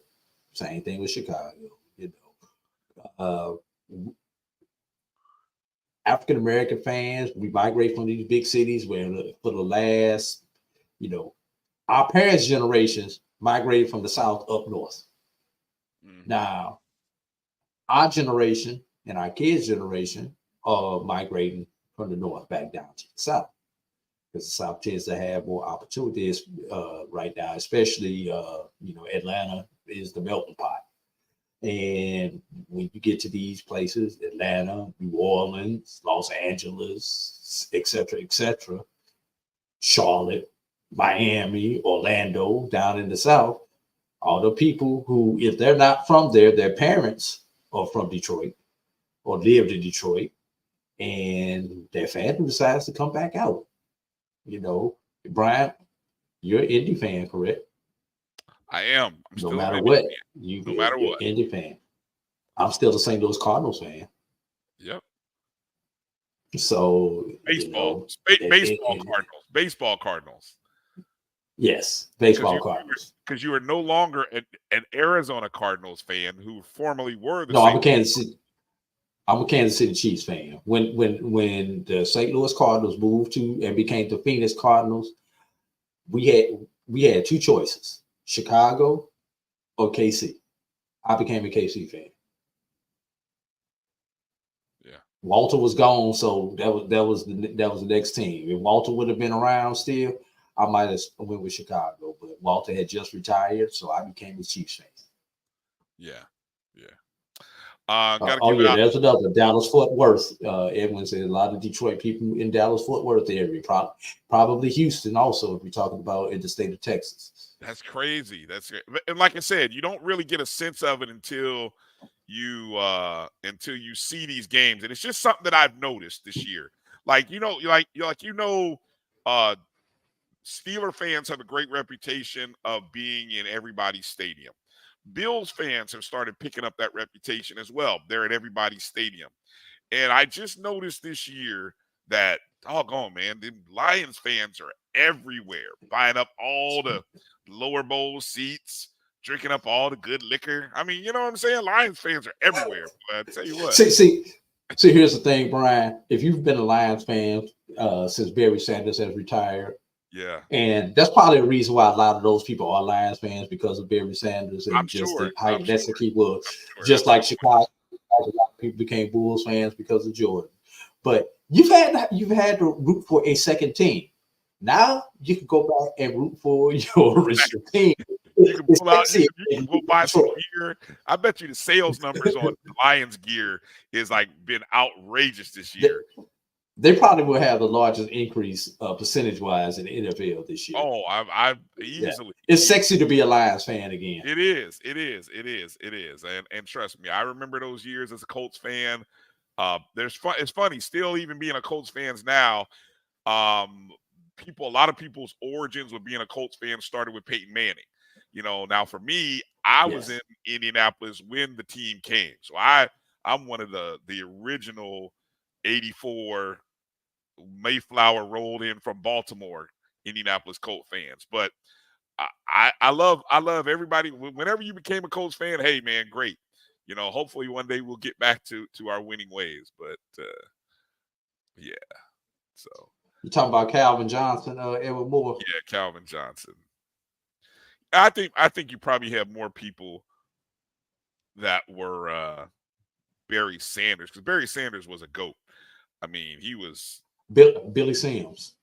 Billy Sims. But see, that was a whole 20 years before Barry Sanders. See, 10 years. It was only 10 years. Only 10? It wasn't even quite. It wasn't even 10 years. Wow. Billy Sims, I believe, retired in 82, 83. And Barry Sanders, right. And Barry Sanders came in 87, 88. Yep. Out of Oklahoma State. Don Hipple, Rodney Peete, Andre Webb. That's how you Yeah, know. That's how all those names. We remember all those names, right? We remember all those names. Okay, let's do this. Let's show. There it is. The 2024 SWAC conference schedule came out. Thankfully, thank goodness, the SWAC finally released it. I think they were waiting on schools to finish their schedules. And that's why the SWAC didn't release it. Of course, from our perspective, with Kelvin and I and Marcus, we kind of knew some dates related to Florida A&M. And I think we were kind of just waiting to kind of figure out where FAMU was going to play Valley. I don't know how much of studying of this you had a chance to have here, Drew. Is this your first time really kind of looking at the matrix or looking at the schedule? Looking this deep at the matrix, I've looked at some of the individual graphics that everybody put out. And shout out to whoever worked in the SWAC media department for putting out those individual school graphics. All those were on point. So I want to shout that person out. But yeah, I've seen the chart, but I haven't studied it, Brian. But what is your question? Well, no, I'm just curious. One of the things that I want to try to do later is maybe kind of look at, and we'll do this. I know we've done it in the past. We'll kind of look at strength of schedule and kind of figure out who has the tough games, the tough spots. One thing I will say, and I'm just giving from a FAMU perspective, this is going into year 4 of the realignment. Or the, yes, okay, expansion. So the expansion. Thank you. That's a better way of saying it. And I know the first 2 years, Florida A&M had Grambling and UAPB. That was the 2 teams from the West. Right. This year and next year is Texas teams. Last year and this year were the 2 Texas schools, right? Right. Now, because of the fact that Southern is one of our designated rivals out of the West, we have yet to play Alcorn. So, obviously, we didn't play Alcorn in the SWAC championship game. But next year will be the first time that we play Alcorn, and the year after, it'll either be a home and away. And I've been told that there's a 10-year matrix that was created previously. Right. 10-year matrix. So I'm kind of curious if Southern is already one of the how will that work? And maybe I hate to ask a future question, but I guess I'm looking at trying to say who hasn't played somebody yet. Like, I mean, really, it's just the Bethune and. I mean, everybody will have that problem next year, Brian. When the schedule rolls over. Okay. You will have that one team who you haven't played, and then that because you're replacing that second team because that's a permanently locked game. So I'm going to assume that you're going to roll over to whoever team 1 is on your matrix, on your Western Conference matrix. So for us, that would be either UAPB or Grambling would be that. And then so now, and I'm just guessing on this, so I'm guessing the Texas teams would be split down the line on the second go around of this schedule. I do find now, I'm trying to see, these are games. I do find it interesting when I look at, hey, who has tough starts? Obviously, you see the gap. There's 831, which is week 0. No, I'm sorry, week 1. Week 0 is 824. So 831 is, you got the Labor Day Classic between Prairie View and Texas Southern. Okay. And then you don't have another SWAC versus SWAC matchup until September 21 when you have Southern and Prairie View. And then you kind of get the season going the following week. And so if I'm looking at, hey, your first three opponents, man, those are going to be tough. Take a look at Alabama A&M's first 3 opponents. And we talk about, hey, it is what it is. A coach on the hot seat. How would you like to be Alabama A&M and Connell Maynard, where you have to travel to FAMU, travel to Jackson, host Bethune, who I feel like, Drew, for the last year or 2, we've said Bethune might be a sneaky team. I got a feeling Bethune is going to be a pain in people's sides this year. This is the year where I think Coach Woody and Bethune really become a pain in people's rear, especially in the East. But that's a tough 3-game stretch. Any other tough 3-game stretches that you see off the bat that are kind of like, that's going to be tough? How about Bethune? And if I'm reading this correctly, they travel to Southern, they travel to Texas Southern, and then have FAMU in the OBC to close out the season. Wait a minute. Who is that again? Bethune. Oh, okay. I was saying OBC. I meant the Florida Classic. Florida Classic, yeah. I meant to say Florida Classic. You're talking about the 5 games. Oh, I saw that too. 5 games in 4 weeks. Those 5 games in 4 weeks. Yeah. But those last 3 for Bethune. Go even further outside of the last 3. How about the last 5? Oh, the last 5 were tough, but the last 3 on the road, 2 on the road, and then the neutral site classic. Yeah. Okay. That's a hell of a stretch right there for any team. And let's look at Texas Southern. Hello, Chris Dishman. New job. I mean, you got Southern, by Grambling, FAMU, Alcorn. Three of those 4 are on the road. But you got a bye week in front of them, though, which gives you that extra. In front of one of them, you got Southern. Bye. Well, Brian, we say bye week. Well, this is just on the conference side. You just don't have a right. conference game. Right. You don't know if that's a bye week. You're right. Good Where point. they're going to put those byes at. Good point. And here's the other thing. How many people will actually play 12 this year? Yeah, because you do have the option for the 12th game for the next 2 years. So who will play 12 versus taking that second bye? And will that make a difference? That's the one thing when the full schedules come out for everybody that I want to look at. Who plays 12 versus the second bye? No, you can still get 2 byes out of the 12 weeks because technically the college football not unless you play week 0. Well, okay, which FAMU does. Right. That's why FAMU has the 2 byes because we're playing week 0. But if you're playing a traditional season, you still only have the 1 bye. Well, wouldn't it be advantageous of you to try to go out and schedule a week 0 next season? But those week 0s have special stipulations. Okay. Week 0 has to be a nationally broadcast game, and it's like 3 factors that allows you to play week 0. Gotcha. Yes. Edwin, I think Edwin had pointed out, going back to Alabama A&M, that their first 4 conference games are all East Division.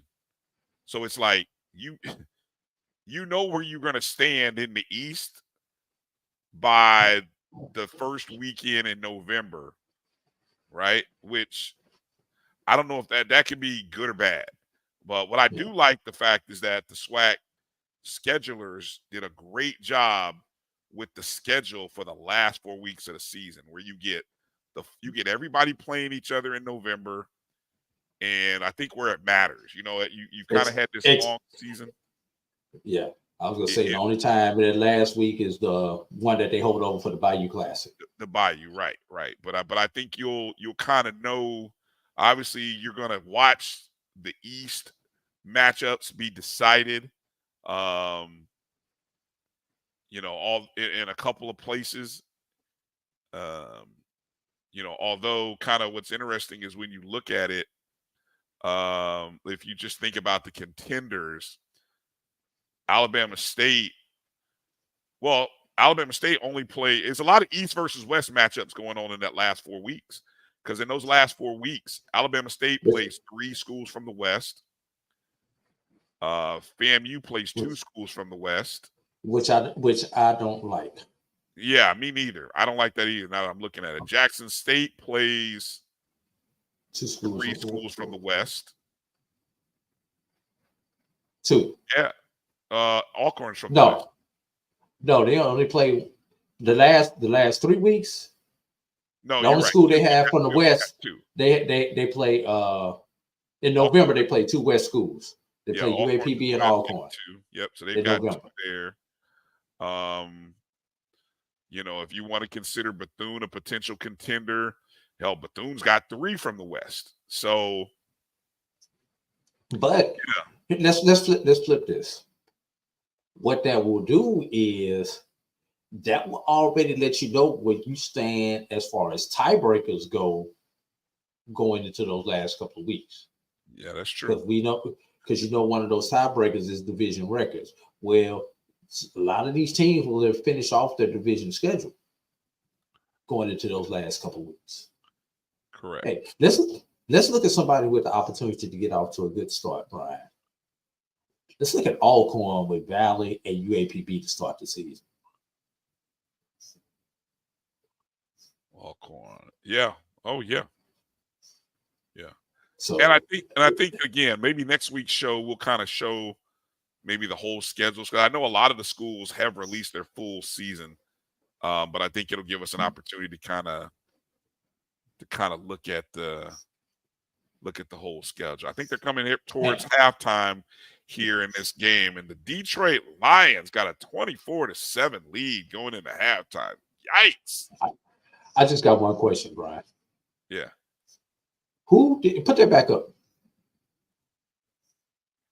Who did UAPB piss off and to have 8 SWAC games in a row?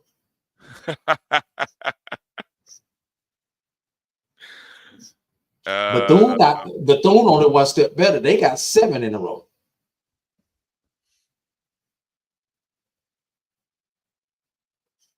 Yeah, you're right. Yeah, they've got 7 in a row. Is that you have the 8 in a row for UAPB. Everybody else's is broken up. 7 in a row for Bethune. Everybody else is kind of broken up somehow, some kind of way. And I think Prairie View got the best of it when it comes to the conference schedule. Yeah, they got 3 coming out the gate, but then they get away from SWAC competition. Then they got 1, get away from SWAC competition, and then they got those 4 in a row. Good stuff.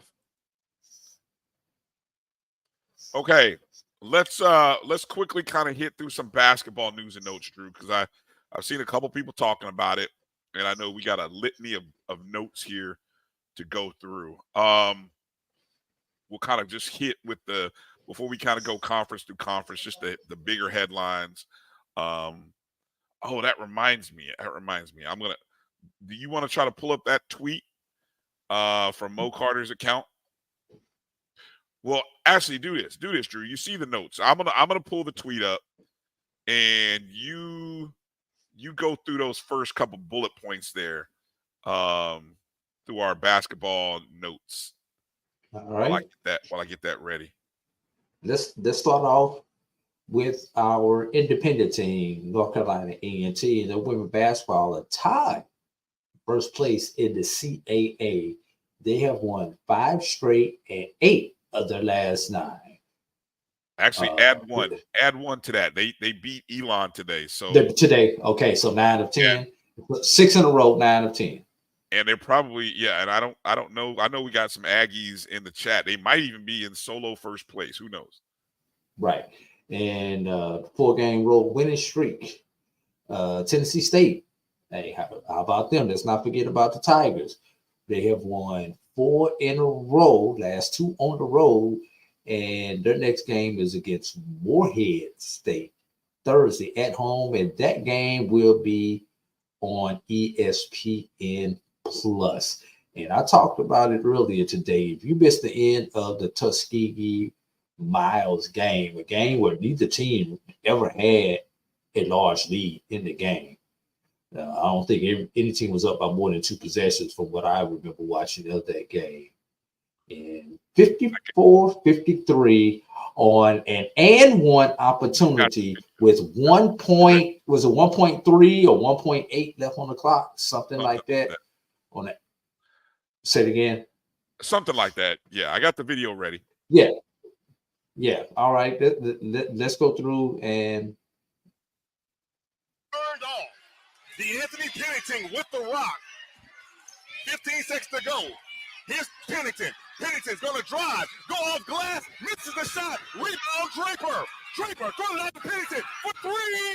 Off the mark. Rebound away. And it scores!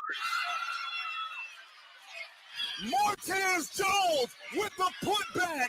And we are tied inside of the Knox Wyndham Gymnasium at 53. And they called a foul. Oh my goodness.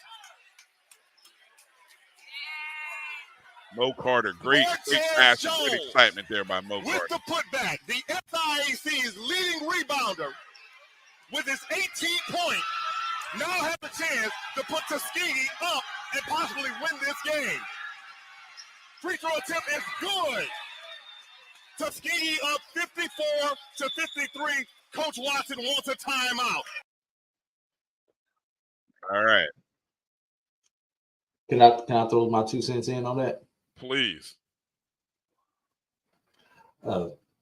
Just a FYI, I coached Martez Jones in middle school.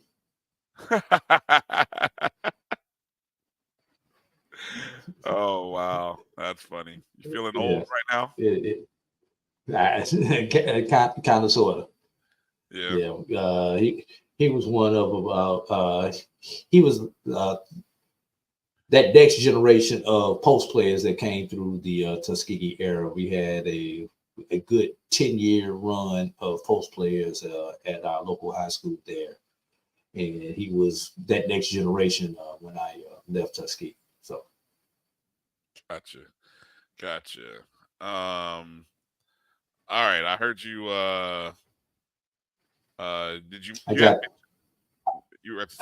through the first 3. Yeah. All right. And I saw somebody talked about this in the chat. If you didn't see the ending of the South Carolina State Dell State game, what an outstanding finish that was. Delaware State was unbeaten in conference play going into the game. They had scored a bucket to, I think, to take the lead by 2. And I think that video I saw on HBCU Game Day's Twitter feed. But then I saw all I saw from South Carolina State, they had retweeted the ending play, which was almost a full court drive and kick for 3 to win the game by 1. Or no, they won the game by 2, 66-64, I think. Yeah. And speaking of games ending crazy, if everyone would go back to Monday night's game seen right here on the Black College Sports Network, women's basketball, Clark, Atlanta, and Savannah State. Oh my God, talk about the most controversial ending that I have ever witnessed in basketball. That had to be top 3. Describe it, because you didn't tell me about this. You know, I got a busy life at my school, so I must have missed this. Yes. Savannah State was down a point. I do believe. No, they were down. Yeah, they were down a point. And Nia Allen for Savannah State drove to the bucket. Horn goes off from the video. The ball was still in her hand. Me watching the raw video, and I was watching the game live right here on the Black College Sports Network. They decided to count the basket. And there was the meeting of the minds of the referees. You've got both teams on the court, still waiting on the decision because the coaches, they're going back and forth with the coaches. They changed the call, literally, Brian, 5 times. First, they didn't count the basket. Then they did count the basket. Then they said it was a foul on the play, making it an and 1 opportunity, which means they have to put time back on the clock and put Allen at the line. Then they took away the basket and said she was fouled, which would have been, since Clark was in the bonus, which would have been 2 shots to tie the game. Finally, after all that, they counted the basket and got the hell up out of there. And South Carolina State won. I mean, not South Carolina. Savannah State won. Savannah State, yes. Well, as an official, you are an official. I love hearing. What do you think? Who gets to make the final call in that? Yeah, I know you're meeting as a group, but isn't somebody like the head person who gets to really kind of make the final call? All right, and now I'm gonna try to get technical without dirting you out on this one, Brian. Please, yeah. In college basketball, the C official, the center official, always has the clock. So if you think about for the layperson, they work a 3-man rotation. You always have 2 on one side of the court, and then you have one person over on the other side of the court by himself or herself. That person over on the court by themselves has the clock. They're the primary person on the clock, with the trail official, that's the one closest to half court, being the second person on the clock. And that person only comes in and helps out if the ball is in the C official's primary. That means if the drive or whatever the shot came from them, because they need the referee to play and not be refereeing the clock. And the lead official, that's the one on the baseline, should never have the clock. Should not have an opinion on the clock. So that's it in a nutshell, Brian. I hope I answered your question. All right. Yeah, you did. You did. Blue Jacket for Life gave some clarity on that situation. I'm glad for that, because we weren't able to bring that off the call. Yes, they did count the basket after the buzzer, Blue Jacket for Life. But he says Clark refused to come back out on the floor, so the referees left. So, and so that explains the game was awarded to Savannah State. Yes, that explains why they never shot the free throw for the apparent foul. So, but my thing was, if there was a foul, from what I get at Blue Jacket for Life, if you were there, you may be able to clarify this for me.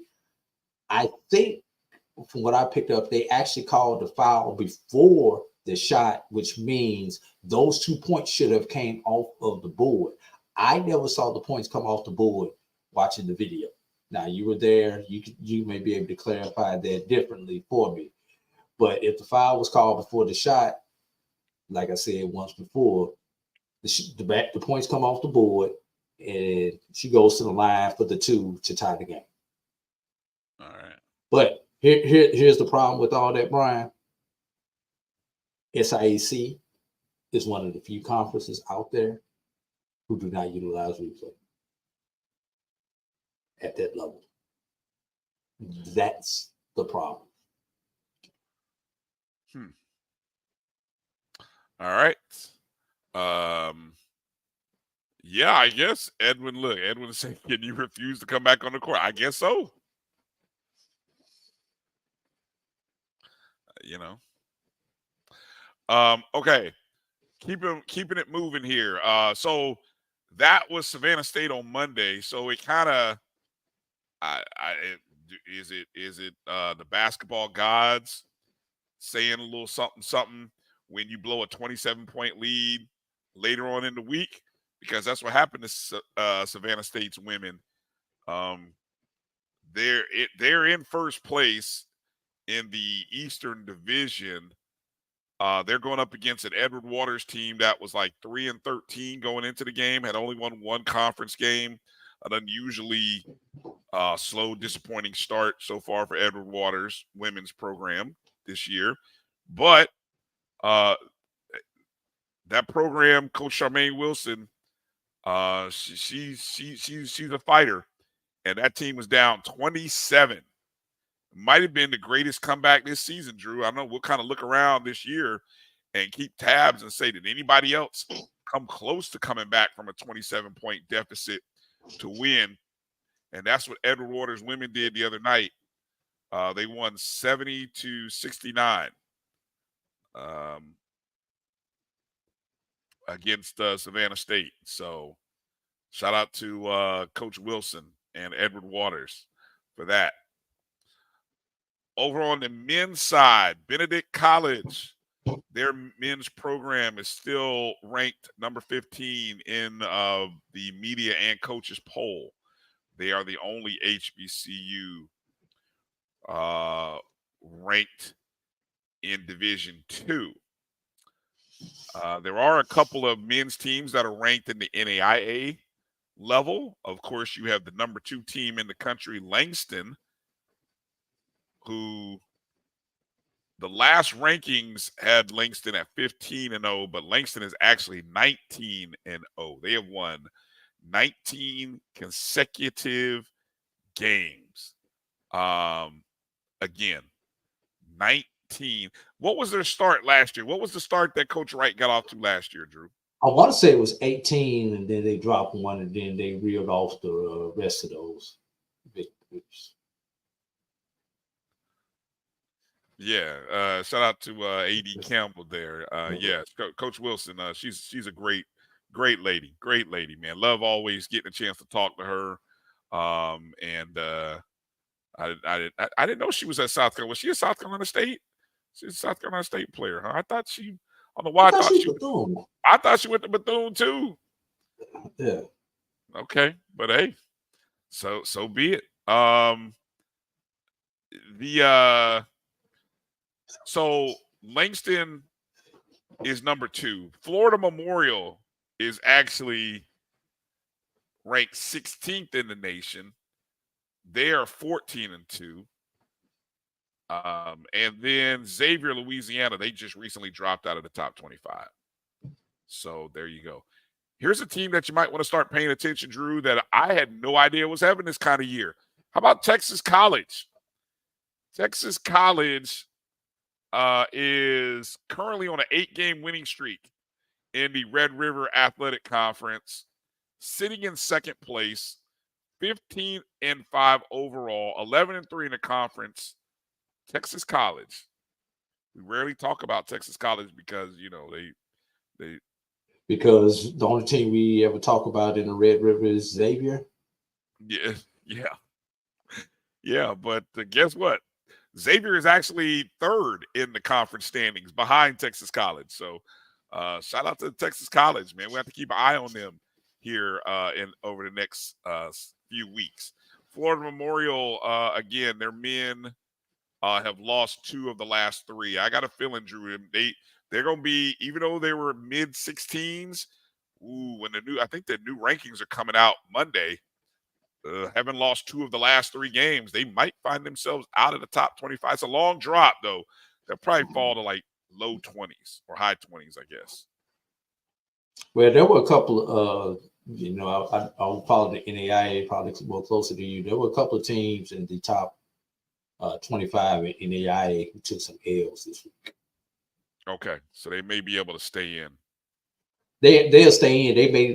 They won't drop all the way out, but they may be low. They'll be mid-20s, 23, 24 probably. Right.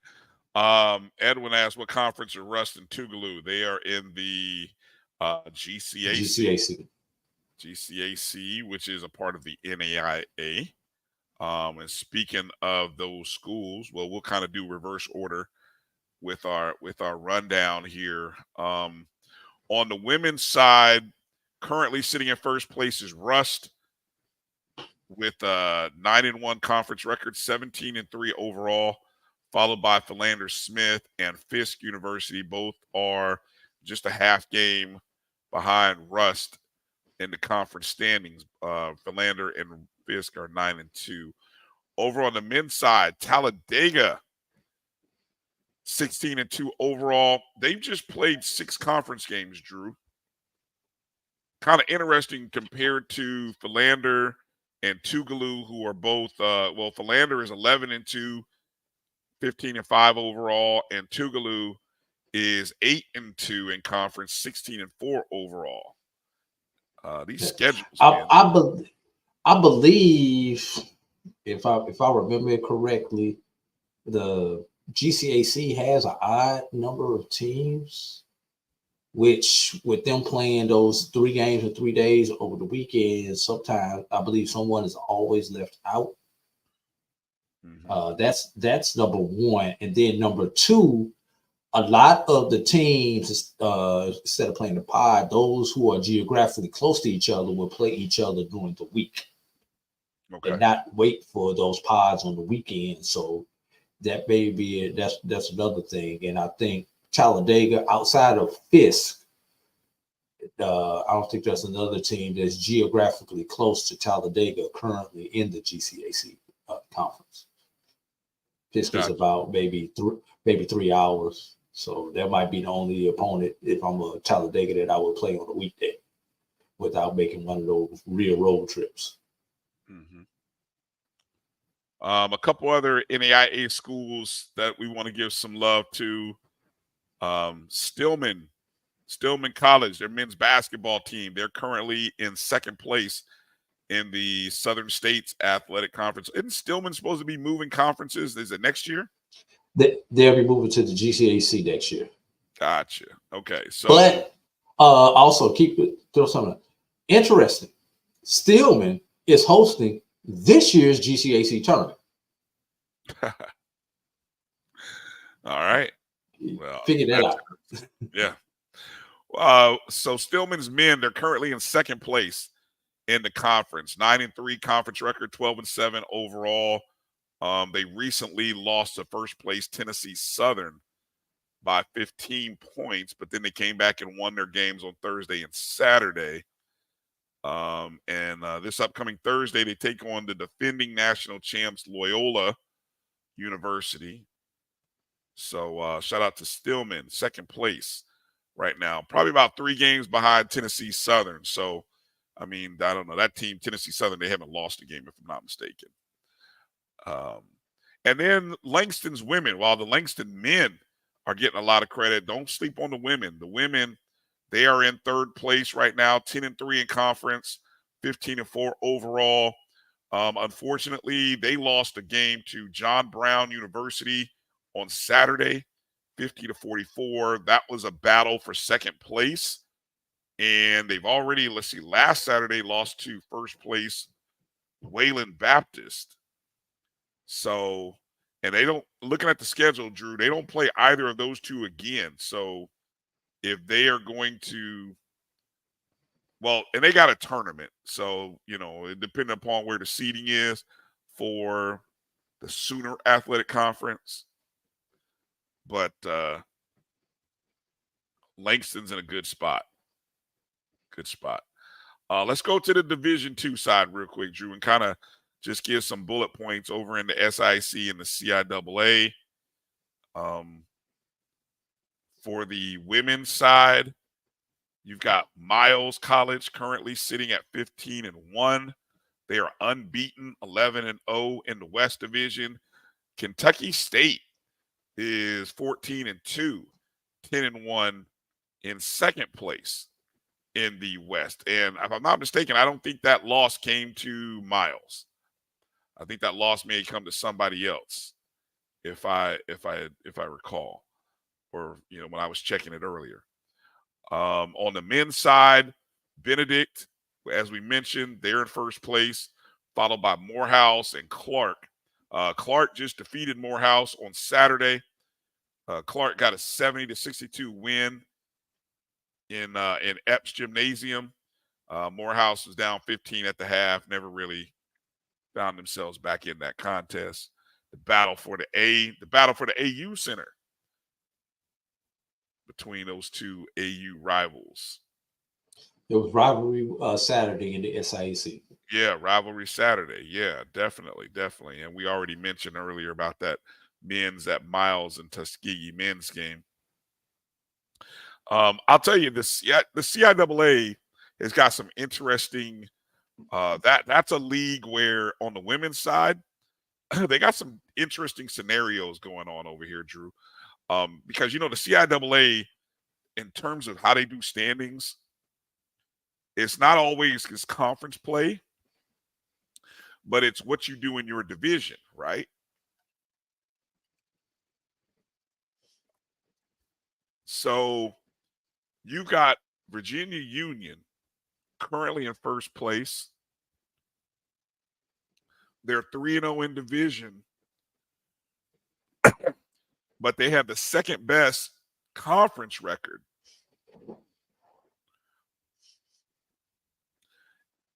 Followed by Elizabeth City State, who they've won 5 straight games. They're also 3-0 in division, but they're 5-4 in conference play. And then to throw one more curveball at you, Virginia State, who actually has the best overall record of the previous two teams I just mentioned. They are 17-2, 8-2 in conference. They are 2-1. 2-1 in division. No, Edwin. I'm holding off on my drink. I'm hoping I can get back to my moonshine here as we finish off this stuff. I'm gonna let Drew talk about the men in a second. Also, so that's the northern side. Watch this. On the southern side, you got Claflin, who's won 7 in a row, sitting at 4-0 in the South. Fayetteville has a better overall record at 16-2, and a better conference record at 9-1. But guess what? Claflin with the 4-0 division has a better lead. So all eyes Wednesday, if you were in the Fayetteville and the North Carolina area, you want to be at Fayetteville State University on Wednesday night, because you got a great matchup coming on Wednesday night for the women and men. The women, you got Claflin at Fayetteville State. Somebody's going to move into first place. And then on Saturday for the women, you got Elizabeth City State at Virginia State. Some little separation game there. Talk about the men for a second, Drew. Well, Lincoln of PA is in first place in the Northern Division, winners of 3 in a row. But they're 10-10 overall, 6-4 in the CIAA. But here we go with that stuff, Brian. 3-0 in the division. Virginia Union is second in the division with a 3-0 record in the division.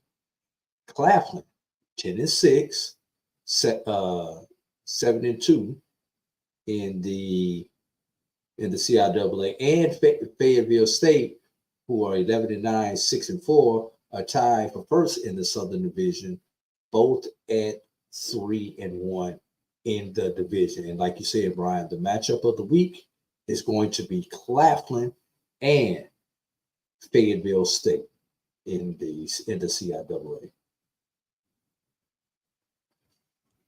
Game of the week showdown in the CIAA. All right, real quick, MEAC and SWAC things to kind of pay attention to. Jackson State have won 6 games in a row. The women currently sitting at 11-6. They got a win over Bethune-Cookman Saturday, 81-65. They're traveling over to FAMU. They're gonna get a dose of pressure from Coach Pressure. I'm not calling it an upset, Drew, but I won't be surprised to see FAMU push Jackson State to the edge on Monday night. So, yeah, I might need more than a Halls, Edwin. I might need more than a Halls. I guess put some Vicks on your chest, Brian. You remember the old school? I really don't have a sore or anything. Nothing is sore. It just is a dry throat. I've just been talking for a minute. Okay, battle for second place is also taking place Monday night. UAPB at Grambling. You got the top 2 offenses in points scored. So if you can find a line on that, take the over. That's just my suggestion.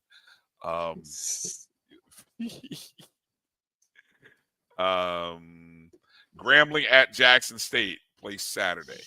This is women. This is the women's matchup again on Monday night. UAPB at Grambling, and then Grambling at Jackson State on Saturday. Over on the men's side, your leaders in the conference are Bama State, Alabama State, and Grambling. Both of them are 5-1. And then you've got 3 teams that are a game behind. Bethune, Jackson State, and Southern, all sitting 1 game off the lead. Monday night's big showdown on ESPN2 is Alcorn at Bethune-Cookman. That's a 6:30 tip-off on ESPN2. And then on Saturday, you've got Grambling and Jackson playing in Newark, New Jersey. I think that's that somebody's classic is happening up in Newark. I think that's the one that Michael B. Jordan does. You've got Bethune at Alabama State and Southern at Alcorn State. Over in the MEAC for the women, your first place teams are Norfolk State, Howard, and Coppin State, all with a 3-1 record, followed by 3 teams sitting at 2-2. The definition of parity: 6 teams all within one. It ain't but 8 in the league, Drew, but 6 of them are all within a game of each other. So there's your true definition of parity right there. Norfolk State handed Coppin State their first conference loss, 61-53 on Saturday. Monday night, all eyes will be at Coppin again as they host Howard University, 6:30. And over on the men's side, for the MEAC men, Norfolk State currently on a 3-game winning streak, sitting tied for first with North Carolina Central and Delaware State. Of course, we just talked about earlier Delaware State losing to South Carolina State at the buzzer. Well, hey, Del State, you get a rebound from that tough loss by playing North Carolina Central. Both teams are tied for 3-1 in the first place. Drew, that was all. That was everything, wasn't it? Yes, sir. Did you see my notes about the net rating? Any thoughts on those net rankings for the men and women on the Division I level? Did you see that? No, I did not see that. Okay, I see it now. Yeah. Jackson State top 100 on the women's side. Yeah, am I looking at that right? A&T is 21st. No, what that is, that's the conference. So I did 2 things there. Oh, that's the conference net rating. That's the conference net rating. Okay. Right, and the reason I did that is because if A&T can win the CAA, I mean, there's a potential that A&T can end up as a 14? Maybe a 14, possibly. Yeah. And on the men's side, nobody's really hitting on about anything. And it looks like we're all looking at first 4 games on the men's side, but be at SWAC. And even if Tennessee State should happen to win the OVC, they're probably still looking at the first 4. Yeah, the conference ratings. If not a first 4, Tennessee State might get a 16s. SWAC and BAC champion definitely are looking at a first 4. Mm-hmm. All right. A final couple of notes here, Drew. Any final notes you want to talk on? I don't know. You saw I put some stuff in there. I don't know if you wanted to talk on any of that before we get out of here. What you think about Hugh to Morehouse? Well, I love what Karan Phillips of Deadspin wrote, and then I watched his interview on HBCU Sports, and of course the headline of his article on Deadspin says hiring Hugh Jackson would be a huge mistake for Morehouse. Not only is the iconic HBCU the last place he should be, Jackson is a joke who's never been a good head coach. Damn. And look, if you go and watch the interview, and whether I don't know if you like to read, you can read it, but a lot of the stuff he talks about, it's kind of what I've been saying, but I ain't really been as loud and vocal as Karan because he was not trying to apply for the job at FAMU. But we're talking about a guy who he had won 8-8 season. And outside of that, everything else has been below 500. I mean, I think his career winning percentage, even including games at Holy shit. Excuse me. That's a ridiculous catch. That is a ridiculous catch. Look, I just looked up and saw the most ridiculous catch off what should have been probably an interception made by who's that? What's my man's name who made that? Number 11 for San Fran? Oh, now I'm behind you.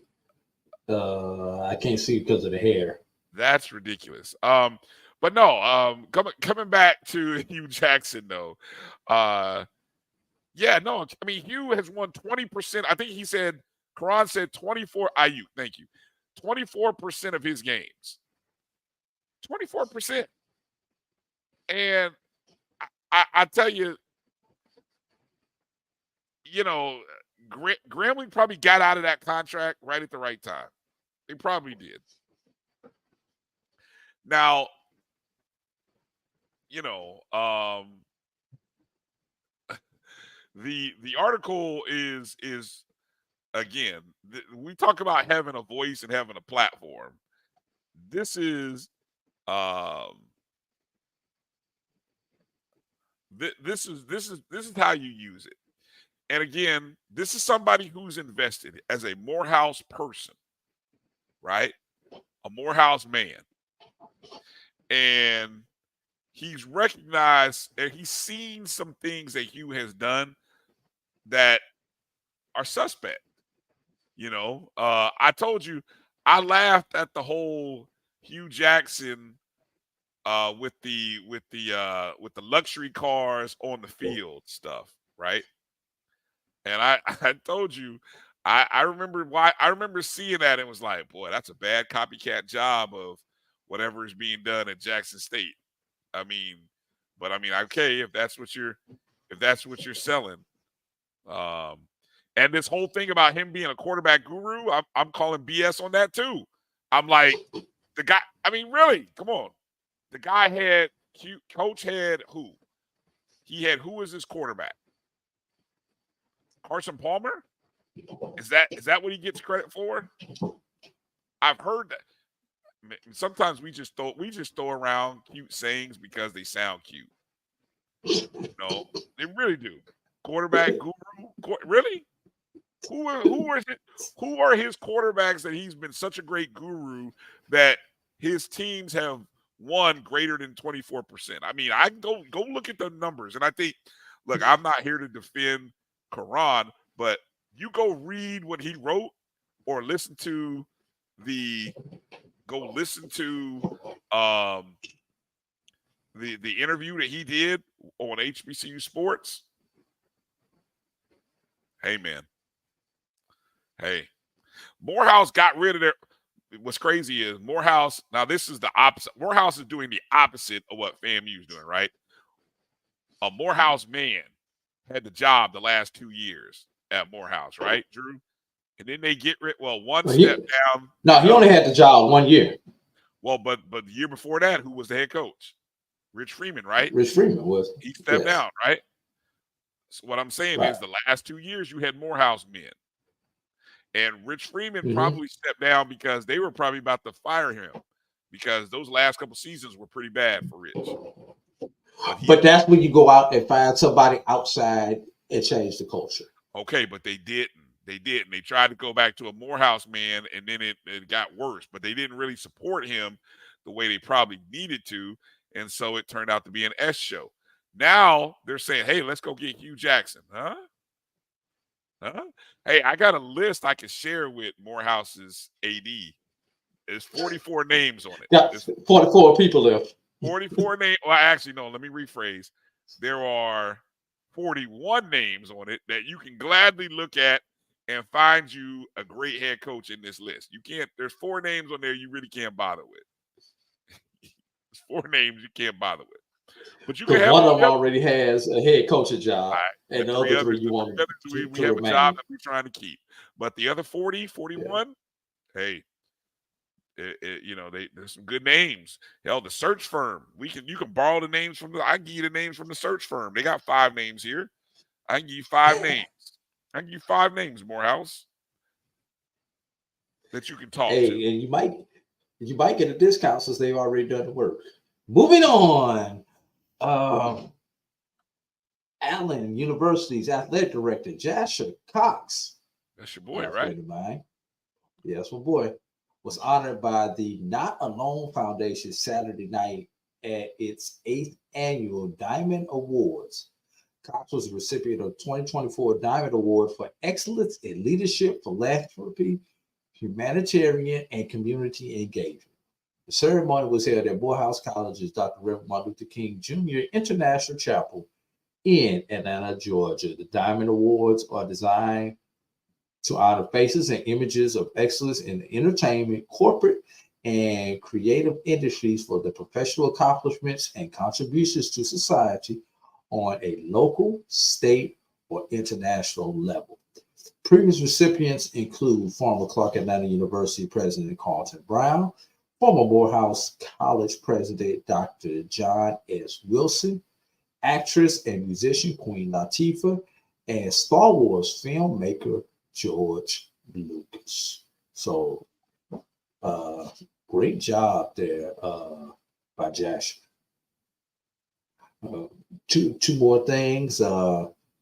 The Andre Dawson Classic has been moved to Jackie Robinson Complex in Vero Beach, Florida. That's the one that was held, I believe, in New Orleans the last couple of years, if I remember that correctly, Ryan. Yep. Okay. Yeah. And last thing before we get out of there, Brian, you got that hype video queued up for Edward Waters softball as they begin their ring. I've got the video. I didn't. Oh, hold on. Let me. You didn't queue up the video. Let's go to the picture at least.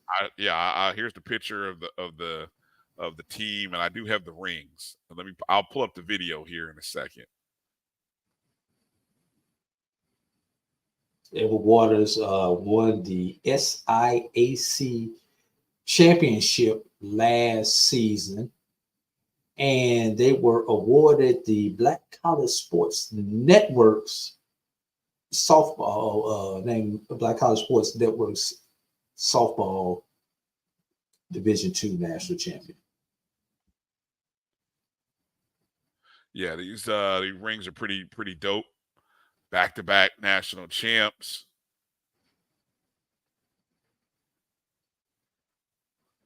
That's pretty dope. And if you don't know that Edward Waters story, it was a great story. They actually were on their third head coach by the time the SIAC tournament came around last year. All right, let me see. I think I got the video queued up. Now, I'm going to be mad if we get flagged for showing their video because I didn't download it. I'm hoping there's no issues. Uh-oh. Oh, let me see. A.D. Campbell, you must be way ahead of me. Yeah. I like it. Okay, here we go. Let me show that hype video here for Edward Waters.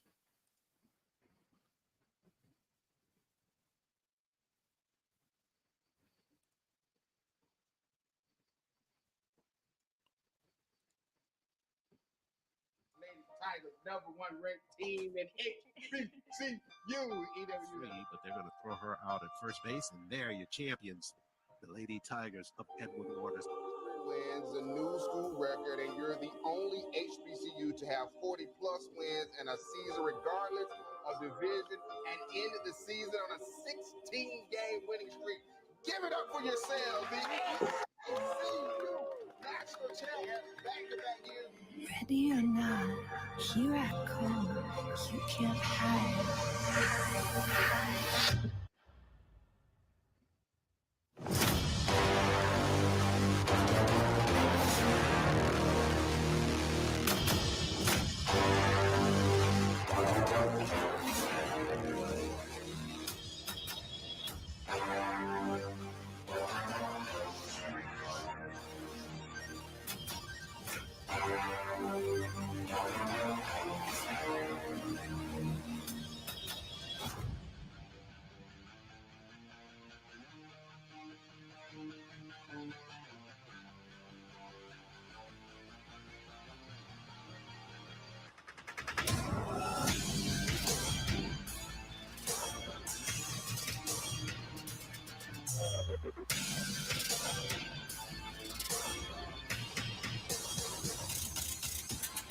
Ready or not, here I come.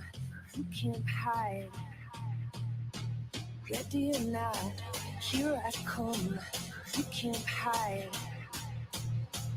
Ready or not, here I come. You can't hide. Ready or not, here I come. You can't hide.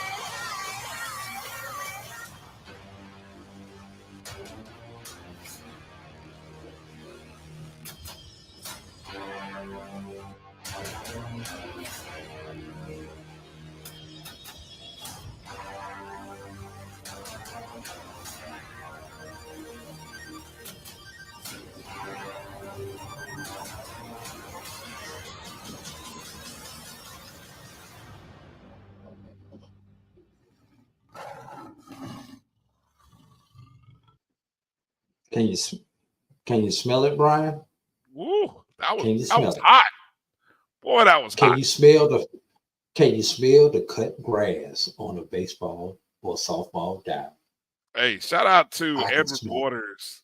Edward Waters Athletics, Dr.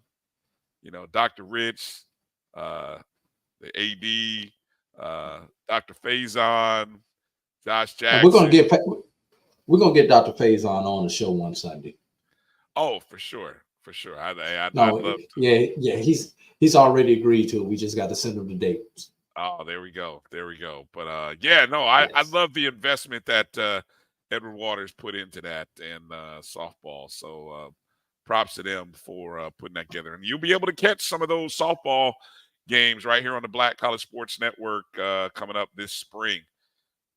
So we look forward to covering the two-time HBCU national champs this year. Yeah. Should be a good time. Then there's a hold on the party on Woodward Avenue, Bryan. San Francisco has tied the game. So no party on Woodward yet. Perfect timing for us to kind of bag up the show, Drew, and we can both sit down, relax. I'm going to crack open a cold one, and I'm going to sit back and kind of enjoy. I'm going to get my snacks ready. And why'd you look that way? Why'd you do that? I'm watching my iPad too, man. Okay. Yeah. No party on Woodward, no party on 8 Mile, 7 Mile, nothing going on yet. I have to hold for a moment. And every city got a Martin Luther King, so I just throw that one out there, and the King's Highway. So, hey, look, if you grab the 7.5, then you're okay for right now. But you're hoping that the offense can get something going, though. So we'll see. We'll see what Dan Campbell comes up with. Can Dan Campbell pull some trickeration out of the bag? So brand new ball game. That's right. Well, so with that said, we want to thank everybody for watching us. Do us a favor, hit the thumbs up or the like button wherever you're watching the show. Make sure to check out the some of the content that we've been uploading from the Alcorn State Sports Radio Network folks. Our good friend Charles Edmond is back with, we like to call it Brave Talk, but it's also, the Landon Bussey show, the Nate, the coach's name, Kilbert, the Nate Kilbert show. I even think they had the first episode of the Cedric Tillman show, the new head coach of Alcorn football. So all of those episodes are now going to be running also on the Black College Sports Network this winter. And so you'll get a chance to kind of watch and hear what's going on with Alcorn. And so we're expanding, Drew. We're trying to involve more HBCUs and trying to broadcast more of their content. So hopefully we can do more. So any final thoughts you want to share, Drew?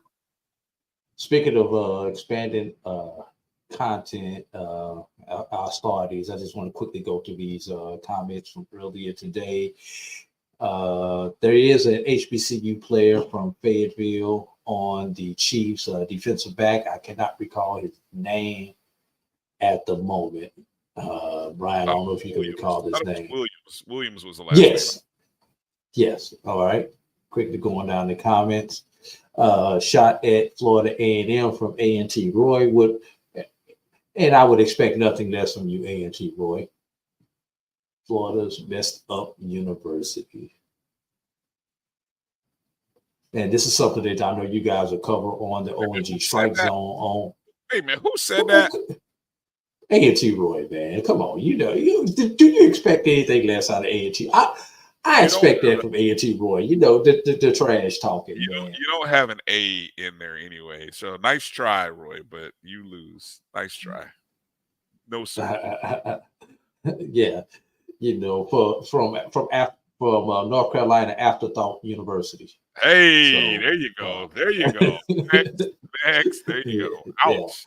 Yeah. All right. Quick, should Cozy bring back the DC, knowing he also wanted the job? Also, can you trust him? I'm sure that's something that you guys will discuss on the ONG Strike Zone on Wednesday, Brian. Well, let me say this: whether you can trust is not the issue.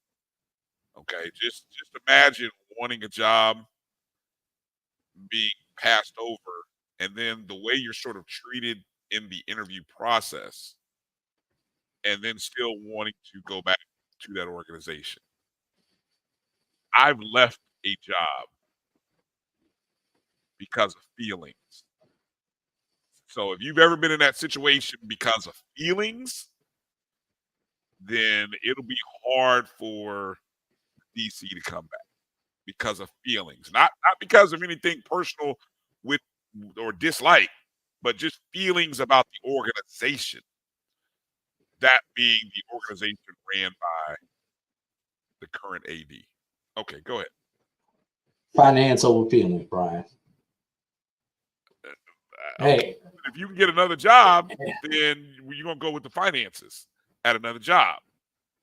Yeah, right. Edward Moore, is there opportunity for BCSN to start broadcasting SWAC baseball? Is that locked out under the current contract agreement with ESPN?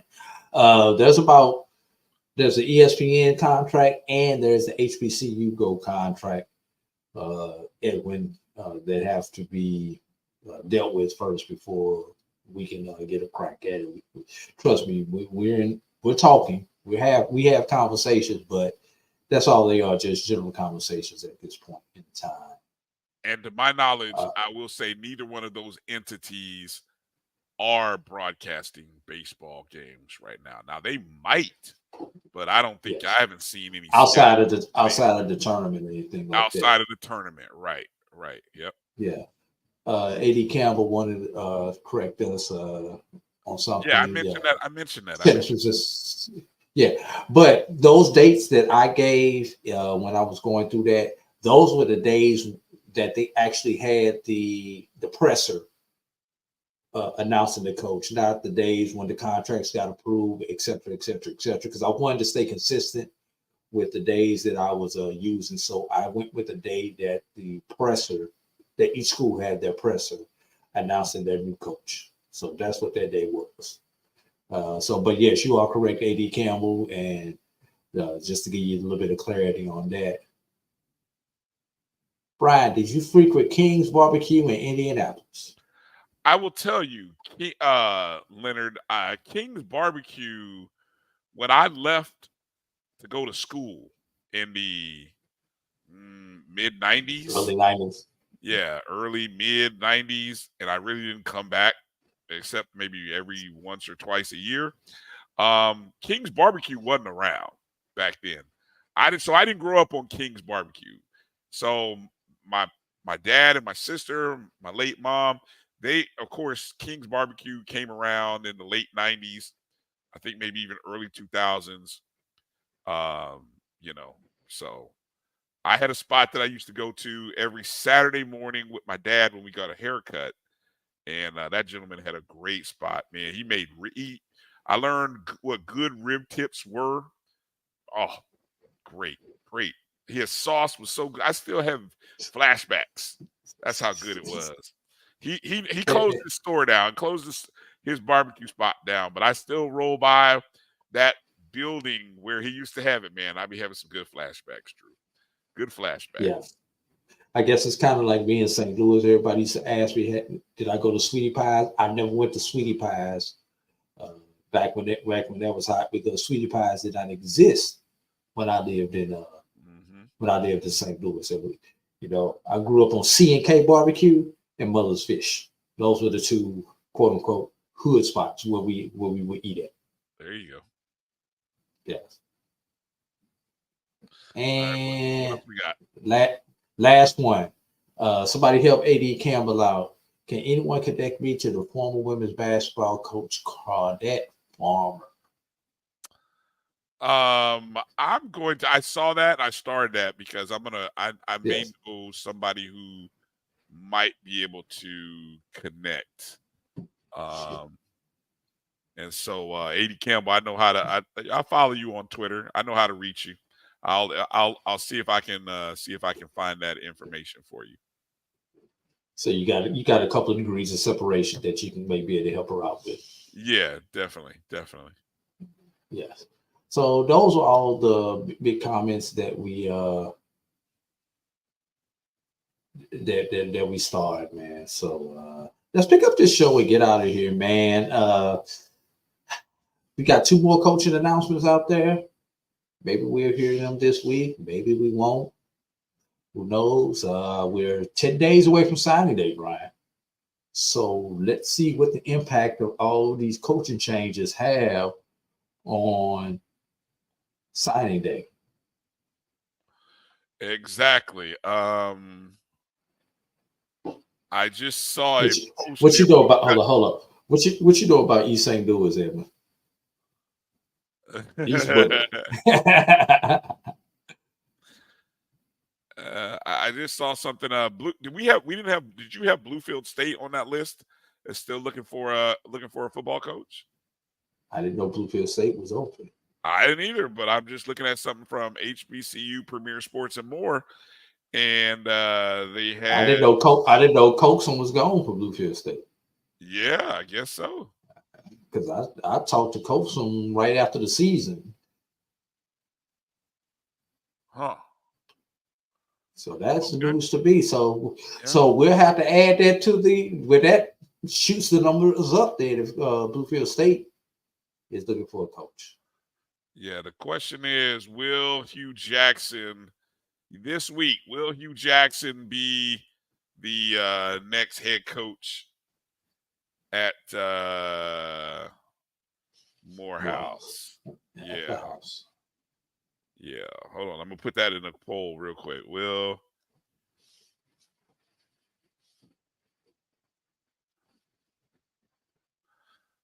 be the next head coach at real quick. You guys in the poll before you guys boom, hit the there's the poll question real quick.